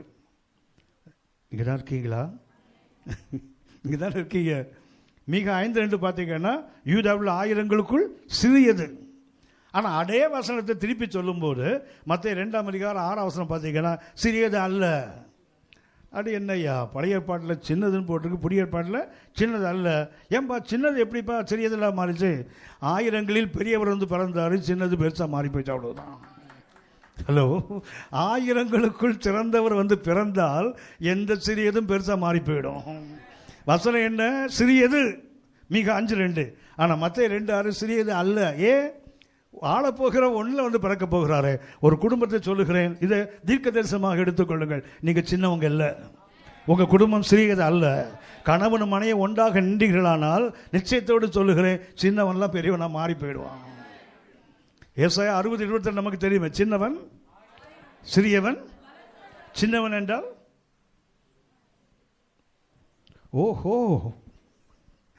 சிறியவன் என்றால் 2 ஒன்று தாங்க. ஆளை விடுவீங்களா? சும்மா நாங்கள் வேறு எல்லாத்தையும் குக் பண்ணி வச்சுட்டு உட்காந்துருக்குறோம், எங்களை ரொம்ப பாடாப்படுத்துறீங்களே. கவனிங்க, இப்போ உங்களை கொஞ்சம் உருட்டி பரட்டி அனுப்பினா தான் அதெல்லாம் நிறைய உள்ளே போகும். சரியா? அப்படியே ஆசிடிஸ் போனீங்கன்னா மத்தியானம் சாப்பிட்டது இங்கே தான் நின்றுட்டுருக்கோம். சரியா? அதனால் கொஞ்சம் உலுக்கி இழுக்க வைப்போம். சரியா? கவனித்து கொள்ளுங்கள். மிக மிக அவசியமானது. 2 பேர் என்ன பண்ணுறாங்க தெரியுங்களா? ஏசாயா 62 சொன்னேனே, சின்னவன் என்றால் எண்ணிக்கை குறைந்தவன் அர்த்தம், சிறியவன் என்றால் பலவீனன் அர்த்தம். ஆஹா, இதுக்கு பேர் தான் மயான அமைதின்னு நினைக்கிறேன். இப்படி ஒரு அமைதியை நான் பார்த்ததே இல்லை இது வரைக்கும். தேங்க்யூ, நல்லா ரிசீவ் பண்ணுறீங்க, தேங்க்யூ, காட் பிளஸ் யூ. கவனித்துக் கொள்ளுங்கள். வசனம் நல்லா சின்னவன் 1000 போட்டிருக்குல்ல, அர்த்தம் என்ன? ஃபியூ இன் நம்பர்ஸ், எண்ணிக்கை குறைந்தவன். கத்த என்ன பண்ணார்? அவனை 1000ஆக. அடுத்தது சிறியவனை பலத்த ஜாதின்னு போட்டிருப்பாருங்களா? சிறியவன் அர்த்தம் என்ன? Week person. அவன் என்ன பண்ணுறாரு? ஒரு வல்லமை உள்ள ஜாதியை கத்த மாற்றா பாருங்களேன். அது இயேசு பிறந்த நாட்களில் நினைவு கூர்ந்த காலத்தில் குடும்பத்தில் நடக்கும். எப்போ நடக்கும் தெரியுங்களா? கணவன் மனைவி ஒன்றாக நின்று வேத வசனத்தை என்ன செய்யணும்? வாழ்க்கையில் ஏற்றுக்கொள்ளும் போது மரியனை ஏற்றுக்கொள்கிறாங்கன்னா கூட ஜோசப் நிற்கிறார்ல. உங்களுக்கு ஒன்று தெரியுங்களா? கேத்தலிக் சர்ச்சில் அந்த ஜோசப் இருக்கார் இல்லையா? சூசையப்பர் ஒரு பேர். சரியா? எனக்கு ஆச்சரியமாக, சூசை அப்பராம். யாராவது சூசை லோவர் யாராவது இருந்தாங்களா எனக்கு தெரியல. அங்கே பார்த்துருக்கீங்களா? அருள் அப்பர், முடி அப்பர், ராய் அப்பர், எல்லாமே அப்பரில் தான் இருக்காங்க. நல்ல காலம் ஒன்றதையும் லோவரில் போடாமல் இருந்தாங்க பாருங்களேன், அப்பர்லேயே போட்டோம். நான் நினைக்கிறேன் எல்லாம் சீனியர் சிட்டிசன் ஆகலைன்னு நினைக்கிறேன். ஆயிருந்தெல்லாம் கீழே போட்டிருப்பாங்க. இவங்கெல்லாம் யங் பீப்புள், அதனால் மேலேயே விட்டாங்க போல இருக்குது. கவனித்துக் கொள்ளுங்கள். ஜோசப்புக்கு காலத்தில் என்ன பேர் தெரியுங்களா? கன்னியரின் காவலன். ஹலோ, எவ்வளோ அற்புதமான பேர் பாருங்களா அவருக்கு, கன்னியரின் காவலனம். ஏன்னா சொந்த மனைவி. வழக்கமாக நமக்கு எல்லாருக்குமே மூளையில் இந்த யூத் மீட்டிங்லாம் நடத்தும் போது குறிப்பாக நம்ம கொள்வது பழைய பாட்டு ஜோசப்பை சொல்லுவோம். சரியா? பரிசுத்தத்துக்கு என்ன பண்ணுவோம்? அவன் வஸ்திரத்தை விட்டாகிலும் ஓடி போனானே தவிர பாவத்துக்கு உட்படலை பேசுகிறோம்ல, அவரை உயர்த்தி காட்டுறோமே. நான் உங்களுக்கு ஒன்று சொல்கிறேன், அவரை விட புதிய பாட்டு யோசிப்பு பெரியவர். அவருக்கு அடுத்தவன் மனைவியை தொடாமல் ஓடினார். இவன் சொந்த மனைவியை தொடாமல் உட்காந்துருக்கான் பாருங்க. யார் பெரியவன்? பிறன் மனைவியே தொடாமல் போனால் அவனை பரிசுத்தத்துக்கு உதாரணமாக காட்டுறோமே. சொந்த மனைவி அவன் கட்டுப்பாட்டில் கர்த்தர் கொடுத்துருக்கிறாரு. முதல் பேரான குமாரனை பெரும்பரை அவளை அறியாதிருந்து அவருக்கு ஏசுன்னு பேரிட்டான்னு மத்தேயு 1:25 வாசிக்கிறோம்ல. என்ன விசேஷம்னா, பழைய ஏற்பாட்டு யோசேப்பு பேர் அப்பா பேரும் யாக்கோபு தான், புதிய ஏற்பாட்டு யோசேப்பு அப்பா பேரும் யாக்கோபு தான். அவனும் சொப்பனக்காரன், இவனும் சொப்பனக்காரன். சரியா? நிறைய ஒற்றுமை இருக்குது ரெண்டு பேருக்கும். ஆனால் பெரிய வேற்றுமை தான். அவன் பிறன் மனைவியை தொடமாட்டேன்னு போடுறதுக்கு பரிசுத்தத்துக்கு உதாரணமாக காட்டுகிறோம். ஆனால் இந்த ஜோசப் சொந்த மனைவி, அவன் தொட்டால் யாரும் தடுப்பதற்கு ஆள் கிடையாது. ஆனால் கர்த்தருடைய வார்த்தையின்படி அவளை பாடினாலும் அவருக்கு பேர் கன்னியரின் காவலன். சரியா? மரியன்னை இதுக்கெல்லாம் கீழ்ப்படுகிற காரணம் என்ன? கூட ஆள் நிற்கிறான் பாருங்களேன். எதுக்கு? நீ வசனத்தின்படி நடம, நாங்கள் இருக்கிறேன் கூட. எந்த ஒரு குடும்பத்தில் கணவனோ மனைவியோ வசனத்துக்கு கீழ்ப்படுவதற்கு கூட இருக்கிற கணவன் மனைவியோ உறுதுணையாக நின்றால் அந்த குடும்பம் ஆசீர்வதிக்கப்படும். அந்த குடும்பம் சிறியதாக இருக்க வாய்ப்பில்லை, அது பெரியதாகத்தான் மாறும். சரியா? ரெண்டாவது ஒன்று சுட்டி காட்டுகிறேன். மறுபடியும் அதே வார்த்தை லூக்கா 2:7 பிள்ளையை பெற்றுன்னு போட்டிருக்கு. தெரியுங்களா? போட்டிருக்கா? ஆமாம், போட்டிருக்கு, நம்புங்க. சரியா? லூக்கா 2:7 பிள்ளையை பெற்றுன்னு போட்டிருக்கு. தெரியுங்களா? முதல்ல சொன்னேன் பிள்ளையை பெற்று, இப்போ வெறும் அந்த பெற்ற மாத்திரம் எடுத்துக்கோங்க. அந்த பெற்று என்பதற்கு பயன்படுத்துகின்ற கிரேக்க வார்த்தை டிக்டோ, TIKTO, டிக்டோ. டிக்டோன்னு அர்த்தம் என்ன தெரியுங்களா? ஒரு விதை பிளந்து உள்ள அந்த முளை வருது தெரியுங்களா, அதுக்கு பேர் தான் டிக்டோ. மத்தேயு 1ஆம் அதிகாரம் பார்த்தீங்கன்னா 39 முறை ஆபிரகாம் ஈசாக்கை பெற்றான், ஈசாக்கு யாக்கோபை பெற்றான், யாக்கோபு யூதாவை பெற்றான். பார்த்துருக்கீங்களா? என்னுடைய நண்பர் ஒருத்தர் சொல்வார், அவர் ஒரு கம்யூனிஸ்ட். அவர் சொல்வார், மூளையில் அந்த பசங்கடா கிறிஸ்தவனுங்க, எந்த ஒரு இடம் ஆம்பளை பிள்ளை வருவான், உங்கள் பைபிளில் மாத்திரம் தாண்டா ஆம்பளை பெற்றான்னு போட்டிருக்குது, எங்களுக்கெல்லாம் அம்மா தாண்டா பெற்றா, உங்கள் பைபிள் அப்பான்னு போட்டிருப்பாடுறா. அச்சா கிறுக்கா, உனக்கு தெரியாதுடா. அது அவனுக்கு இல்லை, நிறைய கிறிஸ்தவ கிறுக்கனுக்கே தெரியல. இப்போ யோசித்து பாருங்க. ஆதியாகமம் 5ஆம் அதிகாரம் பார்த்தீங்கன்னா 28 முறை பெற்ற பின் இருக்கும். ஆதியாகமம் 5ஆம் அதிகாரத்தில் ஆதாமின் வம்சம் வரலாறு பார்த்தீங்கன்னா பெற்ற பின்பு 28 முறை இருக்கு. சரியா? அந்த பழைய பாட்டில் பெற்றான் என்றால் அதுக்கு பயன்படுத்தின எபிரிய வார்த்தை யாலத், YALAD, யாலத். யாலத் என்றால் பெற்ற ஒரு தாய் குழந்தை பெறுவது தான். ஆனால் அதுக்கு மெடிக்கலாக பார்த்தீங்கன்னா அந்த வார்த்தைக்கு அர்த்தம் என்ன தெரியுங்களா? To become a midwife, பிரசவத்துக்கு உதவி செய்கிற ஒரு தாதியாக மாறி இருக்கிறான். யாத்திராகமம் 1ஆம் அதிகாரம் 15ஆம் வசனம் பார்த்தீங்கன்னா அந்த எகிப்தில் உள்ள மருத்துவச்சிகள் போட்டு தெரியுங்களா, அவங்களுக்கு தான் யாலத் என்ற வார்த்தை. யாலத் என்பது யாருக்குன்னு சொன்னால், ஒரு தாய் பிரசவிக்கும் போது அவங்களுக்கு ஒரு தாதி நிற்கிறாங்களே, ஒரு மருத்துவச்சி நிற்கிறாங்க தெரியுங்களா, அவங்களுக்கு தான் யாலத். யோசிச்சு பாருங்க, நம்ம பாட்டி ஏவாளுக்கு டெலிவரி டைம், அவங்களுக்கு யார் இருந்தாங்க? டாக்டர் இருந்தாரா? நல்ல காலம் டாக்டர் இருந்தால் அப்போவே ஆப்ரேட் பண்ணி தான் குழந்தை எடுத்துருப்போம். நல்ல காலம் டாக்டர் இல்லை, அது நார்மல் டெலிவரி ஆச்சு. ஏன்னா பொறுமையோடு ஒரு ஆதாம் காத்திருந்திருப்போம். யாழ் என்றால் லட்சணத்துங்களா, to become a midwife. அதே போல் புதிய ஏற்பாட்டுக்கு வந்தீங்கன்னா மத்தேயு 1ஆம் அதிகாரத்தில் 39 முறை பெற்றான் தெரியுங்களா. அதுக்கு ஜெனாவோன்னு வேற ஒரு வார்த்தை, கிரேக்க வார்த்தை. ஜெனோவா என்றால் ரீஜெனரேட் என்ற அர்த்தம். அதாவது தாயின் வேலை என்ன? பெறுவது. அவனை ஆவிக்குரியவனை மாற்றுவது அப்பா வேலை. அதுதான் பெற்றான். சரியா? நல்லா கவனித்துக் கொள்ளுங்கள். இன்னைக்கு பிள்ளைகளுக்கு வசனம் தெரியலன்னா அப்பா இருக்காங்க தெரியுங்களா, தங்கம் என்ன பண்ணுவா தெரியுங்களா? பாருங்க சார், அம்மா வளர்த்த லட்சணத்தை பாருங்க சார். ஒரு ஆம்பளை இதெல்லாம் பார்த்துட்டு இருக்க முடியுமா சார்? நாங்கள் உழைச்சி ஓடா போகிறோம் சார். நாங்கள் ஆஃபீஸுக்கு தலையில் வச்சோன்னா ராத்திரி போகலாம் ஆஃபீஸ் எங்கள் தலையில் தான் இருக்குது. ஒரு பொம்பளை தானே சார் பார்க்கணும். ஹலோ, இந்த கதை சொல்கிற ஆள் இருந்தால் அவனை பிடிச்சி தரையில் படுக்க வச்சு அந்த மூஞ்ச தரையில் தேய்ச்சிருக்க, அவ்வளோதான். ஹலோ, ஏன்னா வேதம் அப்படி சொல்லலை. உபாகமம் 6ஆம் அதிகாரம் 6-7 வசனம் பார்த்தீங்கன்னா பிள்ளைகளுக்கு வசனத்தை கற்றுக் கொடுக்குறது அப்பா வேலை, அம்மா வேலை இல்லை. இன்னொன்று தெரியுங்களா உங்களுக்கு? நான் வசனத்தை சொல்ல மாட்டேன், சரியா? ஏன்னா அது சேம் சைட் கோல் அடித்த மாதிரி இருக்கும்.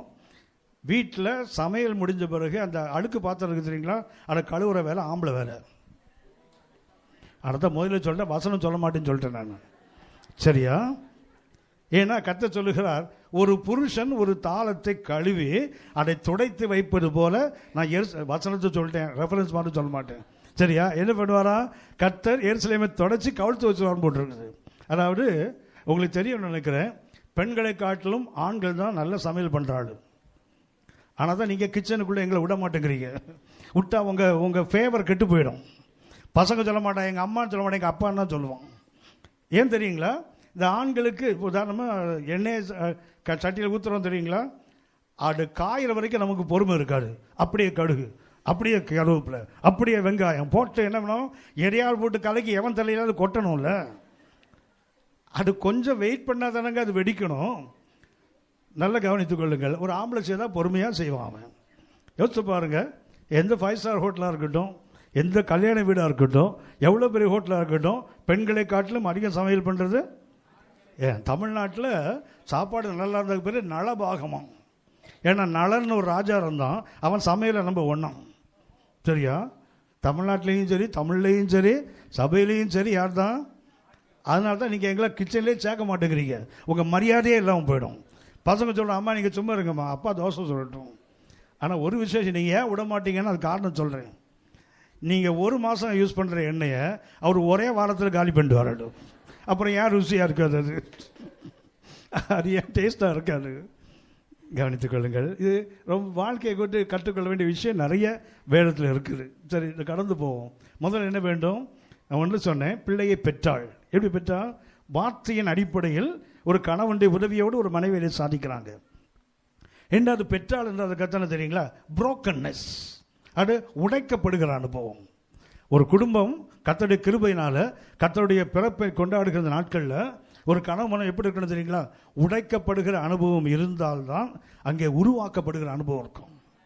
உடைக்கப்படாத எதுவும் உருவாக்கப்படுவதற்கு பயன்பட முடியாது. பாட்டு பாடுறாம, ஜீவனுள்ள தேவனே ஆவியை வாரும், நொறுக்கும் உருக்கும் உருவாக்கும் நிரப்புன்னு சொல்கிறோம்ல. Break me, melt me, mould me and then fill me. உடைக்காமல் எப்படிங்க உருவாக்க முடியும்? உருக்க முடியும்? உருக்காமல் எப்படி புது பாத்திரமாக உருவாக்க முடியும்? புதுசாக உருவாக்காமல் எப்படி கிருபையினால் நிரப்ப முடியும்? அப்படின்னா இட் ஸ்டார்ட்ஸ் வித் புரோக்கன்னஸ். நான் சொன்னேனே, மத்தேயு 1ஆம் அதிகாரத்தில் ஆண்களுக்கு 39 முறை ஜனாவோ. ஆனால் 1:25 பார்த்தீங்கன்னா, லூக்கா 2:7 பார்த்தீங்கன்னா, மரியன்னைக்கு போடுற வார்த்தை டிக்டோ. டிக்டோட்டால் என்ன? ஒரு விதை பிளக்கிறது, உள்ளிருந்து என்ன வருது? ஒரு முளை வருது தெரியுங்களா? அதுதான் ஒரு தாய் ஒரு குழந்தையை பெற்றெடுக்கிற அனுபவம். இயேசு ரொம்ப எளிமையாக சொன்னார், விதையானது சத்தால் ஒழிய பலன் கொடுக்காதுன்னு சொன்னார் இல்லையா? அதுக்கு அர்த்தம் என்ன தெரியுங்களா? ஒரு தாய் ஆனால் தான் என்ன பண்ணுறா, ஒவ்வொரு முறை ஒரு குழந்தையை ஒரு தாய் பெற்றெடுக்கும் போதும் ஏறக்குறை மரணத்துக்கு கிட்ட போய் தான் வராங்க. மரணத்துக்கு ரொம்ப கிட்ட போய் தான் வராங்க. ஏன்னா உடைகின்ற அனுபவம். சரியா? உடைக்கப்பட வேண்டிய அவசியம் உண்டு. கணவன் மனைவியாக இந்த தீர்மானத்துக்கு வந்துட்டீங்கன்னா உங்கள் குடும்பம் கண்டிப்பாக விளைச்சலை உண்டாக்குற குடும்பமாக மாறும். உதாரணம் சுட்டி காட்டுகிறேன். ஓசியா 10ஆம் அதிகாரம், ஓசியா 10ஆம் அதிகாரம் 12ஆம் வசனம் பார்த்தீங்கன்னா, தரிசு நிலம் பண்படுத்தப்படாமல் என்ன செய்யணும்? ஓசியா 10ஆம் அதிகாரம் 12ஆம் வசனம், தரிசு நிலம் பண்படுத்தப்பட வேண்டும் என்றால் அர்த்தம் என்ன? The land must be broken. நிலம் உடைந்தால்தான் என்ன வரும் தெரியுங்களா? உடைந்த மண் தான் ஒன்று உருவாக்க முடியும். ஒரு விதையை போட்டு சாலிடான விதை போட்டிங்கன்னா அது வளராது. முதல்ல என்ன செய்யணும்? we have to break the land. அதை உடைத்தால்தான் என்னாகும்? அந்த தானியம் விளைச்சல் ஆரம்பிக்கும் இல்லையா? அப்படின்னா என்ன வேண்டும்? புரோக்கன்னஸ் அவசியம். இன்னைக்கு என்ன பண்ணுறோம்? ஆண்டவரே எங்களை உடைச்சிடாதீங்க, ஆண்டவரே ஆண்டவரே எங்களை தொற்றாதீங்க, ஆண்டவரே எங்களை தட்டிடாதீங்க, ஆண்டவரே அப்படி சொல்கிறோம் தெரியுங்களா? கணவன் மனைவியாக இப்படி ஒரு புரிந்து கொள்வதற்குள்ள வந்தால் உடைக்கப்படாமல் என்ன செய்ய முடியாது? ஒரு நிலம் ஒரு விளைச்சலை கொடுக்க முடியாது. ரெண்டாவது ஒன்று சுட்டி காட்டுகிறேன். யோபு 37ஆம் அதிகாரம், யோபு 37ஆம் அதிகாரம் 11 முதல் 13 வரைக்கும் பார்த்தீங்கன்னு சொன்னால், மேகம் உடைக்கப்படாமல் மழை வராது. அது என்ன பண்ணுறாராம்? தண்ணீரை நீராவிகளாக மாற்றி என்ன பண்ணுறாரு? அதை மேகங்களுக்கு அத்தை கொண்டு போகிறாராம். கொண்டு போய் என்ன பண்ணாரு? he break the clouds. அந்த மேகம் உடையும் போது என்ன ஆகுது? ஒன்றில் தான் உருவாக்கின பூமிக்கு பிரயோஜனமாக, இரண்டாவது கிருபையாக, மூணாவது தண்டனையாகவும் வருமா. அப்படின்னா நிலம் உடைக்கப்படாவிட்டால் விதை பலன் கொடுக்காது. மேகம் உடைக்கப்படாமல் என்ன வராது? மழை வராது. விளைச்சிட்டு என்ன தான் நிலத்தை உடைச்சி விளைச்சாலும் மழை வரலன்னா அது பலன் கொடுக்காது இல்லை. அடுத்த ஒன்றை சுட்டி காட்டுகிறேன். 1 Corinthians 15:36 தானியம் வந்துட்டு தானியம் உடைக்கப்படாவிட்டால் அப்பம் வராது. கோதுமையை வாரி வாரி திங்க வேண்டியதுதான். சரியா? ஏற்கனவே ஒன்றும் வயிற்றில் ஒட்டுறதில்லை, எல்லாம் அப்படியே போகுது வெளியே. இது வெறும் தானியத்தை தின்னா என்னத்துக்கு ஆகாமன்றேன். அப்படின்னா எது உடைக்கப்படணும்? தானியம் உடைக்கப்படாமல் ஒரு அப்பம் உருவாகாது. சரியா? அடுத்த ஒன்றை சுட்டி காட்டுகிறேன். என்னாகும் 11:8 பார்த்தீங்கன்னு சொன்னால் அந்த தானியம் வந்துச்சு, அது உடைக்கப்பட்டால் தான் அப்பம் வரும். அதுக்கு அடுத்தது லூக்கா 9:16 வாசித்து பார்த்தீங்கன்னா ஒரு அப்பம் வந்துட்டு இல்லையா, அந்த அப்பத்தை உடைக்காமல் ஒருத்தனை பலப்படுத்தாது. அப்பம் அப்பமாகவே இருந்தால் அவன் எப்படி பலப்படுவான்? உடைச்ச தண்ணியில் மொத்தம் ஒரு அப்பத்தை ஒன்றா அப்படி உள்ள தள்ள முடியுமா? மூச்சு திணறி போய் சேர்ந்துருவான் அவன். என்ன வேணும்? பிரெட்டில் உடைச்சா தானே இது ஸ்ட்ரென்தன் பண்ணும். அடுத்தவனை சுட்டி காட்டுகிறேன். வெள்ளைக்கல் பறனை இருக்குது தெரியுங்களா? அது உடைக்கப்படாவிட்டால் உள்ளே இருக்கிற வாசனை வெளியே வராது. ஹலோ, இன்னொன்று சுட்டி காட்டுகிறேன். மார்க் 14:72 உள்ளம் உடைக்கப்படாவிட்டால் ஒரு புதிதான வாழ்க்கை உருவாகாது. பேதுரு பாருங்க, மனம் கசந்து உடைஞ்சு அழுறார் பாருங்களேன். அப்படி வாழ்க்கையில் ஒரு பெரிய பின்மாற்றத்திலிருந்து ஒரு மாற்றம் உண்டானது அந்த உடைந்த உள்ளத்தில் தான். சரியா? 7 கருத்துக்களை சுட்டி காட்டியிருக்கிறேன். உடைக்கப்படாமல் என்ன செய்ய முடியாது? ஒன்று உருவாக்கப்பட முடியாது. இந்த அம்மா பிள்ளையை பெற்றான அதுக்கு அர்த்தம் என்ன? ஒன்று வார்த்தையின்படி கணவன் மனை ஏற்றுக்கொள்கிறாங்க.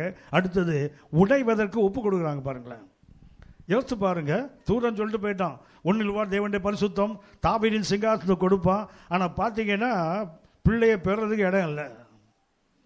பெற்ற பிள்ளைக்கு ஒரு சத்திரம் கிடைக்கல. பாருங்களேன், என்ன யோசிச்சிருக்கணும்? தெலுங்கில் ஒரு பழமொழி சொல்லுவான், பேரு பத்த பேரு தாகி நீலில். ஹலோ, ஓ தெலுங்கு யாருக்கும் தெரியாதோ? வாழ்க, தெரியாமல் இருக்கிறது நல்லது. சரியா? பேரு பெரிய பேரா, தாகினியை குடிக்கிறதுக்கு தண்ணி இருக்காது. ஆனால் ஆள் என்ன பண்ண, அவரு என்ன கொடுத்து வச்ச ஆளியா, லக்கி ஃபெல்லோயா, அவருக்கு குடிக்க தண்ணி கிடையாது ஆளாக இருப்பான் அவன். சரியா? இங்கே மிக அவசியமானது என்ன பண்ணுறாங்க தெரியுங்களா? உடைக்கப்படாமல் என்ன செய்ய முடியாது? குடும்பம் உருவாக்கப்பட முடியாது. உடைவதற்கு நோக்கம் இருக்குது. அந்த உடைவதற்கு கனவு சேர்ந்தாங்கன்னு வச்சுங்களேன், ஒருத்தர் குறை சொல்லிட்டு இருக்க மாட்டாங்க. எனக்கு அப்போவே தெரியும் நீ இப்படி பண்ணுறல்ல, அப்போவே எனக்கு தெரியும் இப்படி வரும் தெரியும். கொழுக்கட்டை முதலே சொல்லி தொலைக்கிறது தானே, அப்போவே சொல்லியிருக்கணும்ல, இப்படி செய்யாத, செய்தால் பிரச்சனை வரும். அந்த ஆதாமோட ஆவி இன்னும் அப்படியே இருக்குது பாருங்களேன். அழகை வந்து பேசுகிறான், இது சாப்பிட்டா கடவுளை போல மாட்டுவீங்கன்னு சொன்னான் தெரியுங்களா? இது கொழுக்கட்டை கிட்ட தான் உட்காந்துருக்குது. ஆடியா 3:6 பார்த்தீங்கன்னா அவள் பறித்து சாப்பிட்டு தன்னோடு இருந்த தன் புருஷனும் கொடுத்தான்னு போட்டிருக்குது. கிட்ட தான் உட்காந்து. சில கணவர்கள் ரொம்ப ரொம்ப நல்ல தங்கம் என்ன பண்ணுவாங்க தெரியுங்களா? இந்த மனைவி ஒரு ஆர்குமெண்ட்டு, ஒரு பெரிய பிரச்சனை பேச தெரியுங்களா, இவன் அந்த அம்பையர் மாதிரி பார்த்துட்டு இருப்பான் பாருங்களா. ஆள் எதுக்குப்பா நம்ம ஆள் பட்டையை கலப்புதுடா, என்ன மாதிரி பேசுதையா. இந்த டக்கஃபார் இழுப்பான் பார்த்துருக்கீங்களா? நடுவில் அம்பையர் நிற்பான் தெரியுங்களா? எந்த பக்கம் போகுதுன்னு பார்ப்பானே. நிறைய கணவன் அப்படி தான். யாக்கோபு 4:17 சொல்லுகிறது, நன்மை செய்ய அறிந்திருந்தும் நன்மை செய்யலைன்னா அது பாவம். ஆடாம் அன்னைக்கு ஏவாளை தடுத்துருக்கணும்ல, இல்லை கர்த்தர் சொல்லியிருக்கிறாரு சாப்பிடக்கூடாதுன்னு சொல்லணும் தானே, சொல்லலை பாருங்களேன். அப்படியானால் உடைக்கப்படுகின்ற அனுபவம் வரும்போது கணவன் கூட இருந்தால், யோசித்து பாருங்களேன், 40 வயசில் ஒருத்தனுக்கு திருமணம் ஆகுது, 60 வயசு வரைக்கும் குழந்தை இல்லை. அவன் பேர் ஈசாக்கு. 20 வருஷம் அவனுக்கு பிள்ளை இல்லை. ஒரு நாளாவது அந்த ரெபேக்கா என்னைக்கு அழுதுன்னு பைபிளில் போட்டிருக்கா? ஹலோ, சாரா பாட்டி என்ன பண்ணா? என் அடிமை பெண்ணை எடுத்துக்கொள்ளும் ஒரு ஆல்டர்னேட் வே. சரியா? நல்ல கவனித்துக் கொள்ளுங்கள், ஒரு ஆல்டர்னேட் வே. ராகேல பாருங்க, வேலைக்காரியை கொடுத்தா பிள்ளைகள் வந்தால் கூட என்ன பண்ணுறா? பிள்ளையை கொடும் அல்லது நான் சாகுறேன் அப்படி போயிடுச்சு பாருங்களா. அது அதுக்கு அடுத்தது பார்த்தீங்கன்னா அன்னாள் என்ன பண்ணுறா? இவ ஒப்பாரி வைக்கிறது இல்லாமல் அந்த எல்கானாவை படாத பாடு பிடிச்சி பாருங்களேன். அவனும் என்ன வந்து பேசுகிறான், போயா தருதான். அவன் சொல்கிறான், 10 ஆண் பிள்ளைகளை பாட்டில் நான் உனக்கு விசேஷம் இல்லையா, போயா, எல்லாரும் என்ன மறுபடியும் சொல்கிறாங்க, உனக்கு எங்கே வலிக்க போகுது அதுதானே. ஆனால் இந்த ரெபேக்காவை பாருங்கள், என்னைக்காவது அழுதான் போட்டிருக்கா? ஏன் தெரியுங்களா? ஈசாக்கு கூட இருந்தான். நல்லா கவனிச்சு பாருங்க. ஆபிரகாமுக்கு குறைஞ்சது 3 மனைவி. யாரு? சாராள், ஆகார், கேத்தூராள், அதுக்கப்புறம் மறுமனைவிகள்னு போட்டிருக்குது. நான் அது அக்கௌண்ட்டில் நம்ம அப்பாவில் அவரை ரொம்ப மோசமாக ட்ரீட் பண்ணக்கூடாது, சரியா? அப்படி இருந்தால் 5 அவருக்கு, சரியா? மறுமனைவிகள் அப்படின்னா மினிமம் 2, சரியா? இப்போ 5.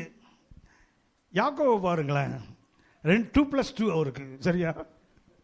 பில்கால், சில்பால், லேயால், ராகேல். இந்த நடுவில் ஈசாக்குக்கு 1 பாருங்களேன். ஹலோ, ஆக்சுவலாக ஒரு ஆவரேஜாக தாத்தாக்கு ஒரு அப்பாவுக்கு எவ்வளவு 5, பேரனுக்கு பங்கனுக்கு எவ்வளவு 4, நமக்கு ஒரு 3ஆவது இருக்கட்டும்னு பண்ணல, தெரியுங்களா? ஏன் தெரியுங்களா? he stood by his wife's side. மனைவிக்கு கூட நிற்கிறான், தெரியுங்களா? அடுத்த நேற்று நான் சொன்னேன் உங்களுக்கு, ஈசாக்கு ரெபேக்காவுக்கு கொடுத்த இடம் என்ன தெரியுங்களா? தாயின் ஸ்தானம். தாயின் கூடாரத்துக்கு கூட்டிகிட்டு போகிறான்னு தெரியுங்களா? அதுக்கு அர்த்தம் என்ன? எந்த குடும்பத்தில் ஒரு பெண்ணுக்கு தாயின் இடம் கொடுக்கப்படுகிறதோ அந்த குடும்பம் வாழும், ஆசீர்வதிக்கப்படும். அன்னைக்கு என்ன தெரியுங்களா? ஒரு வேலைக்காரோட கேவலமாக ட்ரீட் பண்ணுற அநேக ஆவிக்குரியவர்கள் இருக்காங்க. யோசிச்சு பாருங்க, ஏய் இங்கே வாடி, என்ன அது என்ன வேலைக்காரியே? அது பெற்ற பிள்ளைகளை கூட வாடி போடின்னு பேசுகிறாள்லாம் இருக்காங்க. ஏன் வாம்மான்னா அவனுக்கு என்ன? ஹலோ, வாங்கன்னு சொன்னால் என்ன உங்களுக்கு? நான் சொன்னேன், என் மனைவி என்னுடைய அக்கா மக தான். ஆனால் காலையில் இருந்தால் சிஸ்டர் ப்ரைஸ் லார்ட். நமக்கு நிறைய பேருக்கு அந்த பழக்கம் இல்லை. காலையில் இருந்தால் அது நம்ம ஆள், அதுக்கு என்னது போய் ஸ்தோத்திரம் பண்ணணும், சரியா? ஆனால் அந்த பேப்பர் போட வரான் தெரியுங்களா? Sir good morning sir. அவன் சாக்கடையில் போட்டு போவான் பேப்பரை, அவனுக்கு குட் மார்னிங் அடிக்கிறோம்ல. கூட இருக்கிற கணவன் மனைவிக்கு ஏன் சொல்ல முடியல நமக்கு? we doesn't know to respect our spouses. நம்முடைய கூட இருக்கிற கணவன் மனைவியை நம்மளால் மதிக்க முடியல பாருங்களேன்.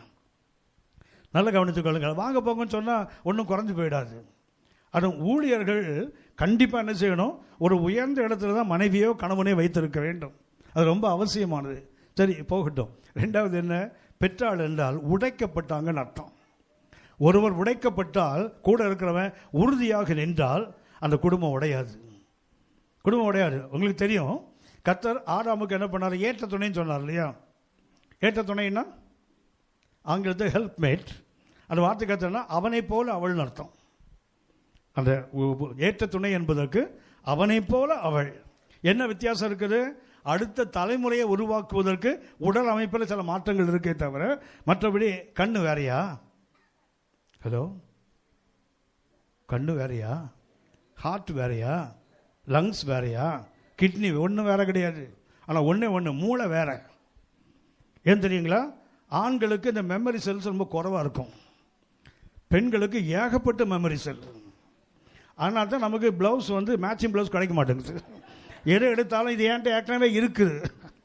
இந்த கடையில் பார்த்தீங்கன்னா வரிசை அடிக்க வச்சுருப்பான் பாருங்களேன். ஒரு கலரில் ஆரம்பித்தான்னா அதில் ஒரு 25-30 கலர் இருக்கும். அடுத்து நம்ம ஆடு 2க்கு நடுவில் ஒரு சாரீ கொண்டு நுழைக்கும் பாருங்களேன். அந்த ஒரு ஷேடு மேலே, இது ஒரு ஷேடு கீழே. இது டெக்ஸ்டைல் கம்பெனிக்காரன் பார்த்தான், ஆண் பாவம் பொல்லாததையா, அவன் சாரியை வாங்கி கொடுத்துட்டு மேட்சிங் ப்ளவுஸ் வாங்காமல் சுற்றி திரியான், கடைக்கடையாக இறங்குறான். என்ன பண்ணான் தெரியுங்களா?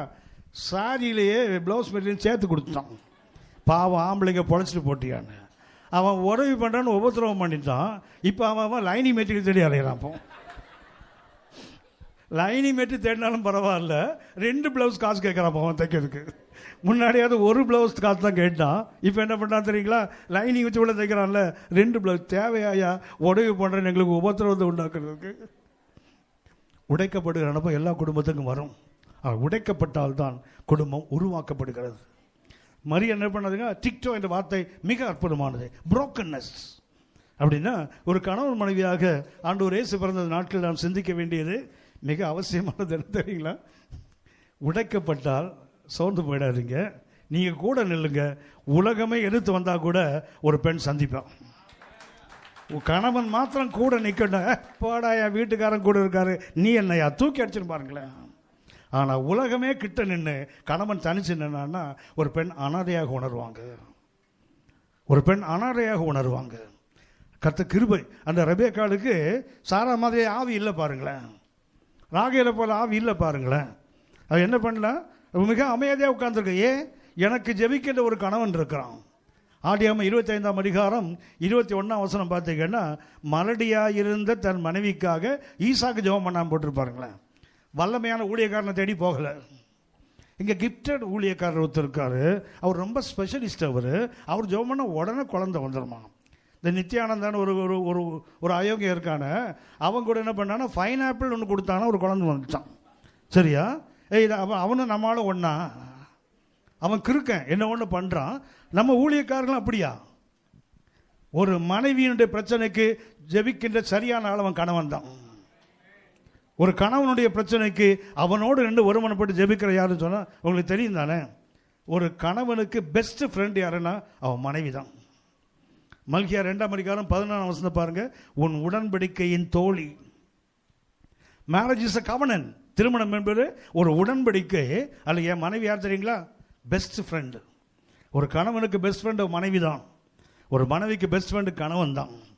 அதை விட்டுட்டு வீட்டில் உட்காந்து செல்ஃபோனில் 3/4 மணி நேரம் பேசுது. இவன் எதில் இருக்கிறவன் கடுப்பாயிடுவான் பாருங்களேன்.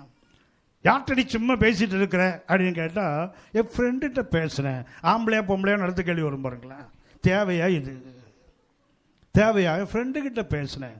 திருமணத்துக்கு அப்புறம் என்ன ஃப்ரெண்டு? ஹலோ, எனக்கு ஒரே ஒரு ஃப்ரெண்டு தான். ஒன்று இயேசுநாதர், அடுத்தது என் ஒய்ஃப் தான். பேசலாம். ஏன்னா இரும்பு கருக்கடும் தெரியுங்களா? அப்படியே ஒரு ஸ்நேகிதன் என்ன பண்ணுறான், அடுத்த ஸ்நேகிதனை முகத்தை தேய்ப்பானாம. நமக்கு தேய்க்கிற ஒரே ஆள் நம்ம மனைவி, நம்ம கணவன் தான். முகத்தை தான் சொன்னேன் முதல்ல, இந்த இடக்கு முடக்கு பண்ணால் கீழே போட்டு தரையில் முகத்தை தேய்ச்சிருக்குன்னு சொன்னது காரணம் தான். இந்த வசனம் சொல்லுது முகத்தை இரும்பு கருக்கிடுமா. ஒரு ஷார்ப்னஸ் போன ஒரு கத்தியை ஒரு அறத்தை வச்சு தேய்க்கிறோம் தெரியுங்களா? அதே மாதிரி ஆணோ பெண்ணோ ஷார்ப்னஸ் குறைஞ்சனா கூட இருக்க அறம் யார்? கணவன் மனைவி தான். தேய்ச்சிடணும், அவ்வளவுதான். சரியா? நீ கூர்மை ஆகணும், இல்லை தூக்கி வந்தால் குப்பையில் போன ரெண்டில் ஒன்று தான். மிக அவசியமானது உடைக்கப்படுகிற அனுபவம். 3வது ஒன்று சுட்டி காட்டுகிறேன். என்ன பண்ணா தெரியுங்களா? துணிகளில் சுத்தின்னு போட்டு தெரியுங்களா? நல்ல வார்த்தை ஆங்கிலத்தில் ஸ்வேட்லிங் கிளாத். ஸ்வேடிங் கிளாத்னா உங்களுக்கு ஒன்றே சுட்டி காட்டுகிறேன். இந்த பழைய காலத்து தாத்தா, போலீஸ்காரர் தாத்தா பார்த்துருக்கீங்களா? இப்போ இல்லை, பழைய காலத்து இந்த இவ்வளோ உயரத்தை தொப்பி ஒன்று பார்த்துருக்கீங்களா? தாத்தா போலீஸ்காரர், அவர் ஷூக்கு சாக்ஸ் போடுறத பார்த்துருக்கீங்களா? அவ்வளோ நீளத்தில் ஒரு பெரிய ஒரு பேண்ட் ஒன்று இருக்கும், உள்ளன் பேண்டு ஒன்று நீளமாக இருக்கும். கடைசியில் பார்த்தீங்கன்னா ஒரு பாவாடை நாடா மாதிரி ஒன்று தச்சு வச்சுருப்பாங்க. அதில் என்ன பண்ணுவாங்கன்னா கால் வந்து சுற்றி வருவா பாருங்களேன். மேலே வந்து அவர் கட்டுறாருல, அதான் ஸ்வேட்லிங் கிளாத். இயேசுவை துணியில் சுற்றலை, ஷீ ஸ்வேட் ஹிம். என்ன பண்ணா தெரியுங்களா? யூதன் பிறந்தாலும் என்ன பண்ணுவான்? ஸ்வேத் பண்ணுவான், செத்தாலும் ஸ்வேத் பண்ணுவான். இந்த வைன் பண்ணுறான் தெரியுங்களா? என்ன உயிரோடு இருக்கும்போது இந்த கண்ணையும் மூக்கையும் விட்டுட்டு குழந்தை பிறந்தால் சுற்றுவான், செத்த பிறகு அடையும் சேர்த்து மூடிடுவான், அவ்வளோதான். சரியா? இது ரெண்டு இப்படி தான் வித்தியாசம். ஸ்வேட்லிங் என்றால் துண்டு துணி இல்லை, ஒரு லாங் ஸ்ட்ரிப். அதை என்ன பண்ணுவாங்கன்னா இப்படியே வைன் பண்ணிட்டு வருவாங்க. இப்போ நம்ம பாட்டு பாடினோம் இல்லையா, உம் அழகான கண்கள் என்னை, இது எப்போ பாடினோம், இன்னுமா ஞாபகம் வச்சுருப்போம் நாங்கள். தம்பி அற்புதமாக பாடினாங்க, நீங்கள் கூட சேர்ந்து அப்படி கலக்கிட்டீங்களா அந்த பாட்டை? ஹலோ, அதில் பார்த்துருக்கீங்களா? எசேக்கியேல் 16ஆம் அதிகாரம் எனக்கு ரொம்ப பிடிக்கிற அதிகாரம். அந்த அதிகாரம், அந்த பாடலில் அந்த தெய்வ மனுஷன் எழுதின போது அவ்வளோ சந்தோஷமாக இருந்தது. ஏன்னா தமிழில் எங்கே போனாலும் ஒரு காலகட்டத்தில் அந்த பாட்டு எல்லா சபைகளிலும் பாடினாங்க, எல்லா கூட்டங்களிலும் பாடினாங்க. எனக்கு ரொம்ப ஆசையாக இருக்கும் அந்த பாட்டை கேட்குறதுக்கு. நான் பாட மாட்டேன், பாட்டினா எல்லாம் ஓடிடுவாங்க, அதனால் நான் பாட மாட்டேன். யாரையாவது துரத்தணுன்னா என்னை கூப்பிடுங்க, பாடுறேன். சரியா? அவன் அந்த ஏரியாவே வரமாட்டான், திருப்பி ஒரே ஓட்டம் தான், மறந்து போயிடுவான் அவன். ஆனால் அந்த பாட்டு எனக்கு ரொம்ப பிடிக்கும். அதில் பார்த்தீங்கன்னா, நீ பிறந்தபோது உன் பிறப்பின் வர்த்தமானத்தை சொல்லுவேன், நீ பிறந்தபோது உப்பினால் சுத்திகரிக்கப்படவில்லை, துணிகளில் சுற்றப்படவில்லைன்னு போட்டிருப்பாருங்களா. அதுக்கு பேர் தான் ஸ்வேத். ஒரு குழந்தை பிறந்தால் என்ன பண்ணுவாங்க? ஸ்வேத் பண்ணுற பழம், ஸ்வேட்லிங் கிளாத் அதுக்கு பேர். அப்படி சுற்றுறாங்க, ஒரு ரிபன் மாதிரி நீளமாக இருக்கும், அது ஒரு பேண்டு ஸ்ட்ரிப், அது அப்படியே சுற்றிட்டு வருவாங்க. அது இங்கேருந்து ஆரம்பிப்பாங்க, குழந்தைன்னா கழுத்துலேருந்து ஆரம்பிப்பாங்க, பாடியை சுற்றுவாங்க. காலுக்கிட்ட வரும்போது ஒன்றா சுற்ற மாட்டாங்க, காலை தனித்தனியாக சுற்றுவாங்க, அதை சுற்றி கொண்டு வருவாங்க. அதே போல் இறந்து விட்டால் சொன்னேன் இல்லையா, மொத்தமாக கட்டி மூடிடுவாங்க. தலைக்கு வேறு துணி, உடலுக்கு வேறு துணி, அப்படி தான் அவங்களுக்கு ஸ்வேட் பண்ணுறது. இது ஸ்வேட் பண்ணுறது தான் அர்த்தம் தெரியுங்களா? மிக அவசியமானது. நேரம் இல்லை, இந்த வசனத்தை மாதிரி சொல்லிட்டு போகிறேன், கவனித்துக் கொள்ளுங்கள். யோபுவின் புஸ்தகம், புக் ஆஃப் ஜோப் 38 38ஆம் அதிகாரம் 8 முதல் 11 வசனங்கள் பார்த்தீங்கன்னா, கர்த்தர் சமுத்திரத்தை உண்டாக்கும் போது என்ன பண்ணாராம்? அதில் உப்பு போட்டார்னு போட்டிருப்பாருங்களா. அடுத்தது என்ன பண்ணாராம், அதை ஸ்வேத் பண்ணாலும் போட்டிருக்கு.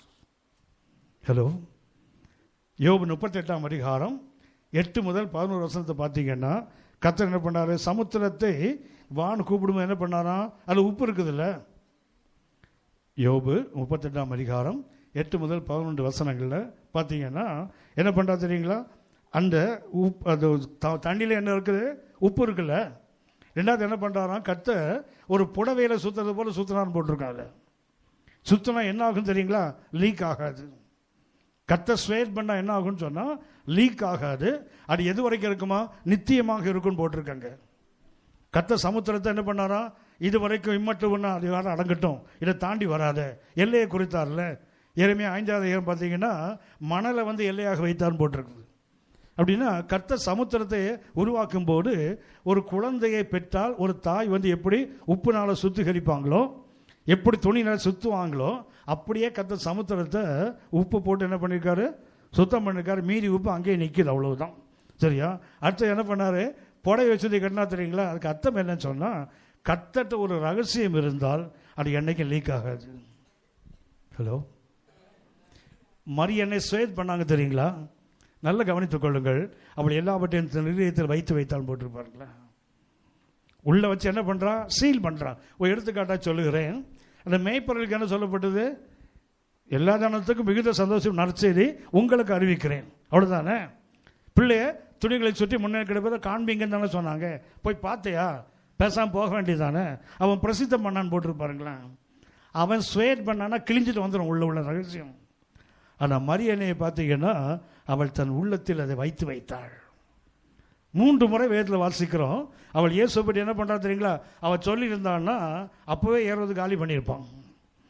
அவள் அப்போவே இதுதான் மேசியா என்று சொல்லி இருந்தால் அவளுக்கு தெரியுது மேசியான்னு.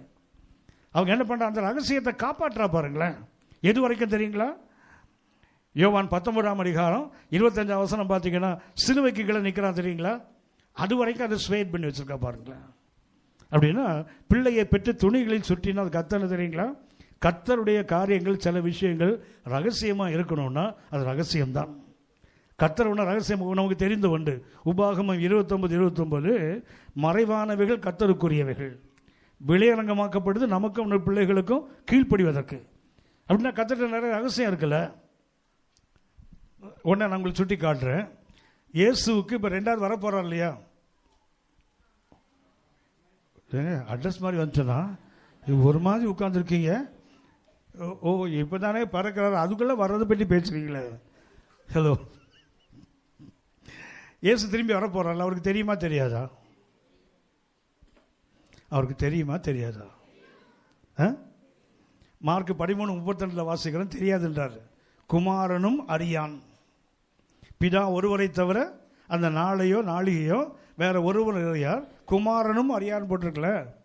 அவருக்கு தெரியுமா தெரியாதா. எங்களை விட்டுருங்க, அவரையே கேட்டுருங்க, நாங்கள் என்ன பாவம் பண்ணோம் தெரியாமல் வந்து உங்ககிட்ட மாட்டிக்கிட்டோம் இன்னைக்கு. சரி, கவனித்துக் கொள்ளுங்கள். இயேசுவுக்கு தெரியும். ஏன்னா ஏசாயா 61ஆம் அதிகாரத்தில் அவருடைய அபிஷேகத்தில் என்ன தெரியுங்களா, ரொம்ப அற்புதமாக இருக்கும். அவருடைய 1ஆம் வருகையையும் சொல்லணும், 2ஆம் வருகையும் சொல்லுவதற்கு தான்.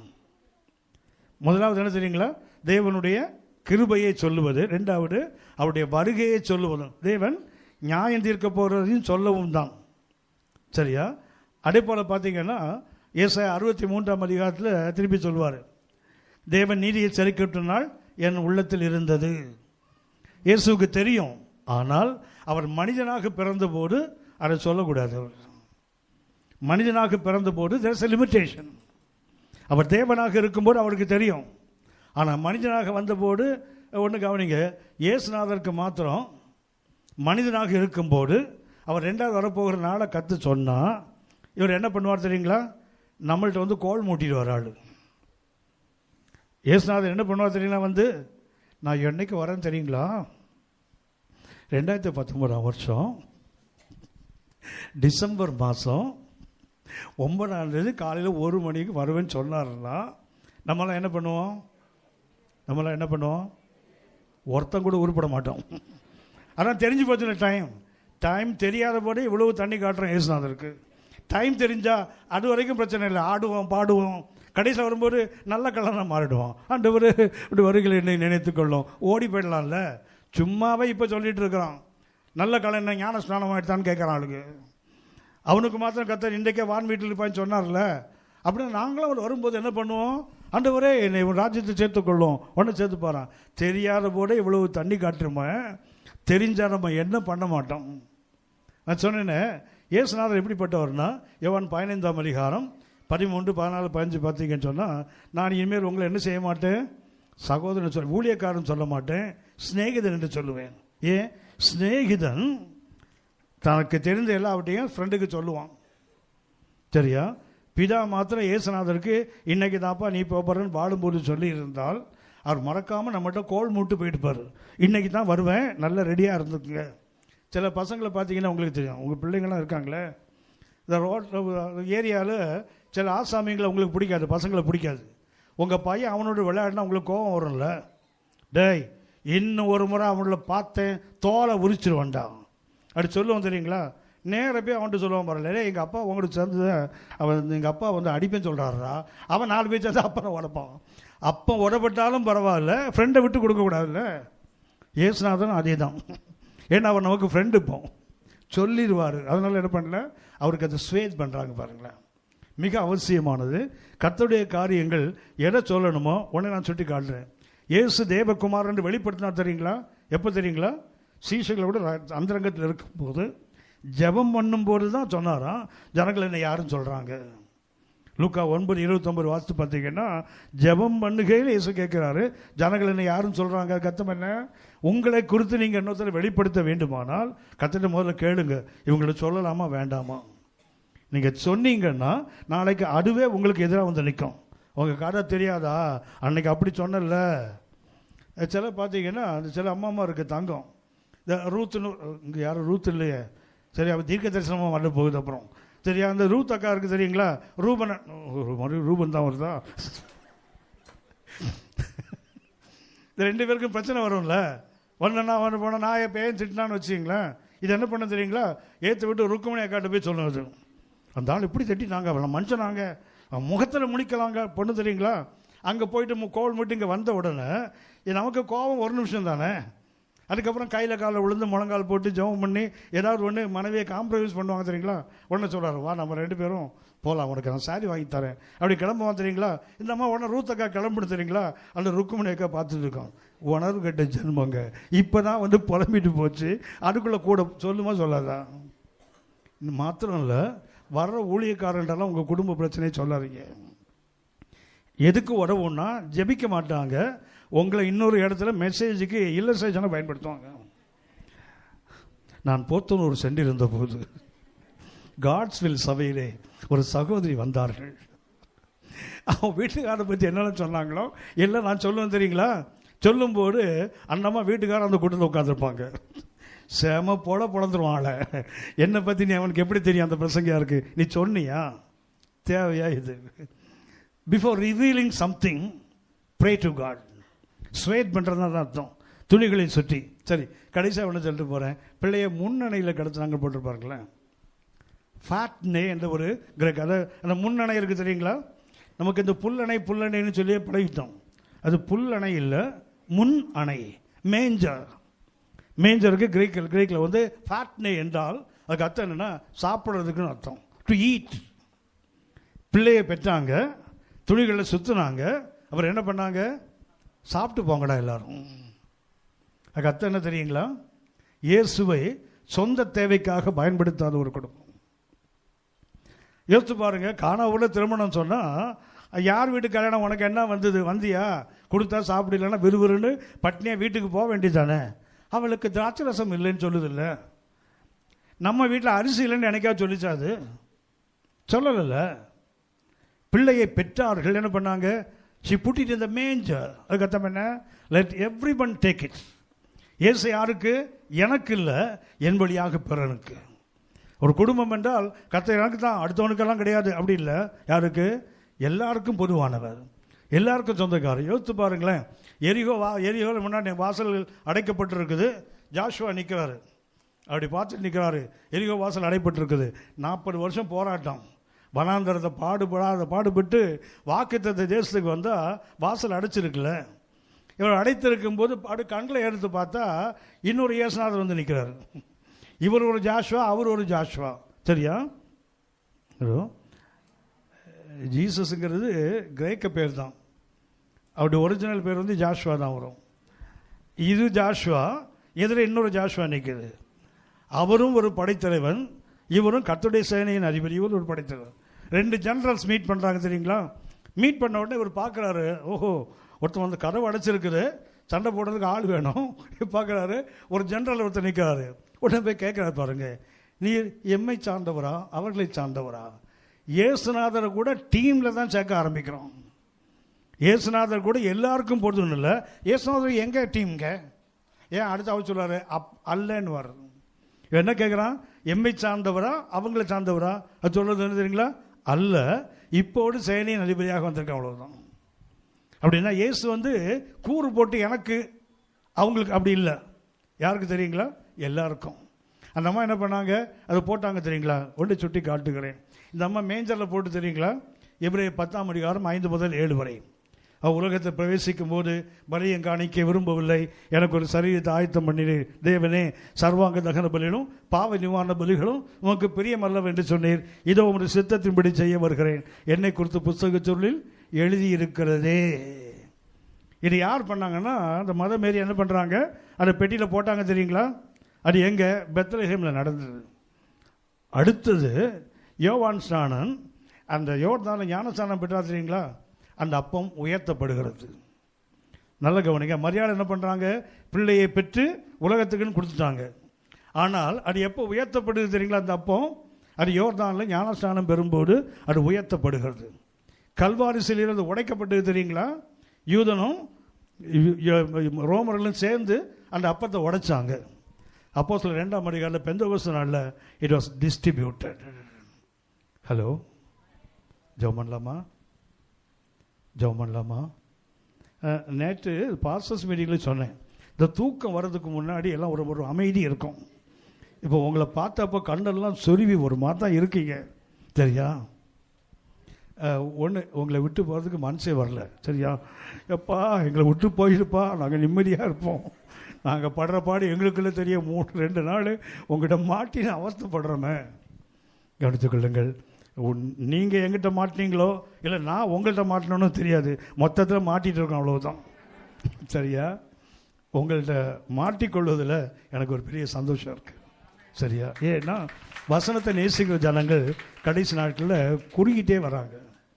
வசனத்தை ஆர்வத்தோடு கேட்குறவங்க ரொம்ப கொஞ்சம். கர்த்தருடைய கிருபை வசனத்தில் கட்டி எழுப்பப்படுகிற ஒரு அற்புதமான சபையில் உங்களை வச்சிருக்கிறாரு. இதை கேட்ட கிருபைகளை கர்த்தர் கண்டிப்பாக கொடுப்பார். வருஷத்தின் தொடக்கத்தில் மாத்திரம் இல்லை. சரியா? இந்த டிசம்பர் மாதம் 31ஆம் தேதிக்கு வெயிட் பண்ணாதீங்க. சரியா? வாக்கு தத்தம் வரும், புதிய ஆண்டு பிறந்தது, புதிய கிருபைகள் வந்தது, அதெல்லாம் அப்புறம். சரியா? அது இன்றைக்கே கொடுக்க முடியாதா? ஹலோ, என்ன பண்ணுவோம் தெரியுங்களா? அந்த வாக்கு தத்தத்துக்கு காத்திருப்பான் பாருங்களேன். நல்ல காலம். நான் கர்த்தரை ஜெபம் பண்ணுவேன், ஆண்டவரே என்னை ஒரு பாஸ்டராக மாற்றாததுக்காக உமக்கு நன்றி சொல்லுவேன். நான் ஏன் தெரியுங்களா? நான் கேத்தலிக்காக இருக்கும்போது அந்த கிறிஸ்மஸ் பார்த்தீங்கன்னா மிட் நைட் மாஸ் தான் நடக்கும். அதுபோல் இந்த குட் ஃப்ரைடே அந்த ஈஸ்டர்லாம் பார்த்தீங்கன்னா மிட் நைட்டில் தான் நடக்கும். அதை விட முக்கியம், இந்த வருஷம் பிறகு தெரியுங்களா, அது ராத்திரி 12 மணிக்கு தான் மாஸ். அதுதான் போகணும். எனக்கு ஆகாத ஒன்று அதுதான். இந்த ராத்திரி சபைக்கு போகிறது மாதிரி எனக்கு பிடிக்காத ஒன்று கிடையாது. ஆனால் என் ஒய்ஃப் அப்படியே நேரம் மாற்றி, அவளுக்கு ராத்திரி போனால் தான் போன மாதிரி இருக்கும். நான் சொல்லுவேன், நீ ராத்திரி போனாலும் இயேசு பறப்பார், காலையில் போனாலும் இயேசு பறப்பார், ஒன்றும் பிரச்சனை இல்லை, காலையில் போய் பார்த்துக்கலாம், வா முடிஞ்சால் வாங்கப்பா, இல்லைன்னா நான் போயிடறேன்ப்பா. அவள் ராத்திரி தனியாக அனுப்ப முடியாதுல்ல, ஒரு வாட்ச்மேன் மாதிரி பின்னாடி போவேன் நான். எதுக்குன்னா அந்த அம்மா திருப்பி வீட்டை கொண்டு பத்திரமா சேர்க்கணும்ல. கர்த்தருக்கு மகிமை. 34 வயசில் என் 3 வயது குழந்தை இறந்த போது நான் கர்த்தரை ஏற்றுக்கொண்டேன். அந்த ஏற்றுக்கொண்ட உடனே எனக்கு ஒரு பெரிய விடுதலை. இந்த மிட் நைட் மாசிலேருந்து தப்புனண்டா படிச்சுட்டு ஒரு ஆவிக்குரிய சபைக்கு போனால் கேத்தலிக்கே நல்லவனுங்க. ஹை மாசனாலே 1.25 மணி நேரம் தான். இங்கே பார்த்தீங்கன்னா இந்த வாட்ச்மேன் சர்வீஸில் 10 மணிக்கு பழைய வருட ஆராதனை. சரியா? ஒரு ஆராதனை பாட்டு கீட்டெல்லாம் பாடி முடித்து பழைய வருட செய்தி ஒன்று, அது கரெக்டாக 11:55 முடிக்கணும். இல்லைன்னா தொண்டையை பிடிச்சிருவாங்க பிரசங்கியா இருக்கு. ஏன்னா புது வருஷம் வரும்போது பழைய செய்தி இருக்கக்கூடாதுல்ல. அப்புறம் பார்த்தீங்கன்னா சோத்திரம் சோத்திரம் சோத்திரம் பார்த்தீங்கன்னா பெரிய சோத்திரம். அப்பா அடா பொழைச்சண்டா வருஷம் பிறந்தது பார்த்தா அதுக்கப்புறம் புது வருட ஆராதனை, அதுக்கப்புறம் புது வருஷம் வாக்குத்தத்த செய்தி. பார்த்தீங்கன்னா காலையில் 3 மணி. சரியா? சில புண்ணியவாங்கள் சொல்லுவாங்க, எங்கள் சர்ச்சில் காலையில் 5 மணி வரைக்கும் நடத்தணும். கொலகார பாவீங்கள ராத்திரி இல்லாமல் ஜனங்களை போட்டு பாடுபடுத்துறீங்க. இது உங்களை சொல்ல, நான் என்ன சொல்கிறேன், நான் ஜெபம் ஆண்டவரே நான் தப்புன ஆண்டவரே இங்கே வந்து. ஆனால் எனக்கு அது ரொம்ப பிடிக்கிற காரணம் என்னென்னா, இந்த கலாத்தியர் 6:2 அன்னைக்கு தான் நிறைவேறும். ஒரு பாரத்தை இவர் தூங்கி அவன் மேலே விடுவார், அவர் தூங்கி இவன் மேலே விடுவார். ஒரு பாரத்தை ஒரு நல்லா சுமப்பாங்க பாருங்களேன். எங்கள் வீட்டில் கொஞ்சம் வாழை மரம் நெய்னது, அதுக்கு கொலை வரும்போது என்ன பண்ண அப்படி சாயும் தெரியுங்களா? எங்கள் அக்கா என்ன பண்ணுவாங்கன்னா ஒரு பெரிய குச்சியை கொண்டு போய் சப்போர்ட் பண்ணுவாங்க. அதை என்னைக்கு பார்க்கலாம்னா வாட்சிங் சர்வீஸில் பார்க்கலாம். இந்த வாழை மரம்னா அப்படி சாயும் பாருங்களேன், அப்படி தோல் தாங்குவாங்க பாருங்களேன். ஒரு பாரத்தை ஒரு சுமக்கு அன்னைக்கு தான். சரியா? அதனால் அன்னைக்கு வரைக்கும் காத்திருக்க வேண்டாம். இன்றைக்கும் கத்த உங்கள் குடும்பத்தை உயர்த்த நடத்த முடியும்.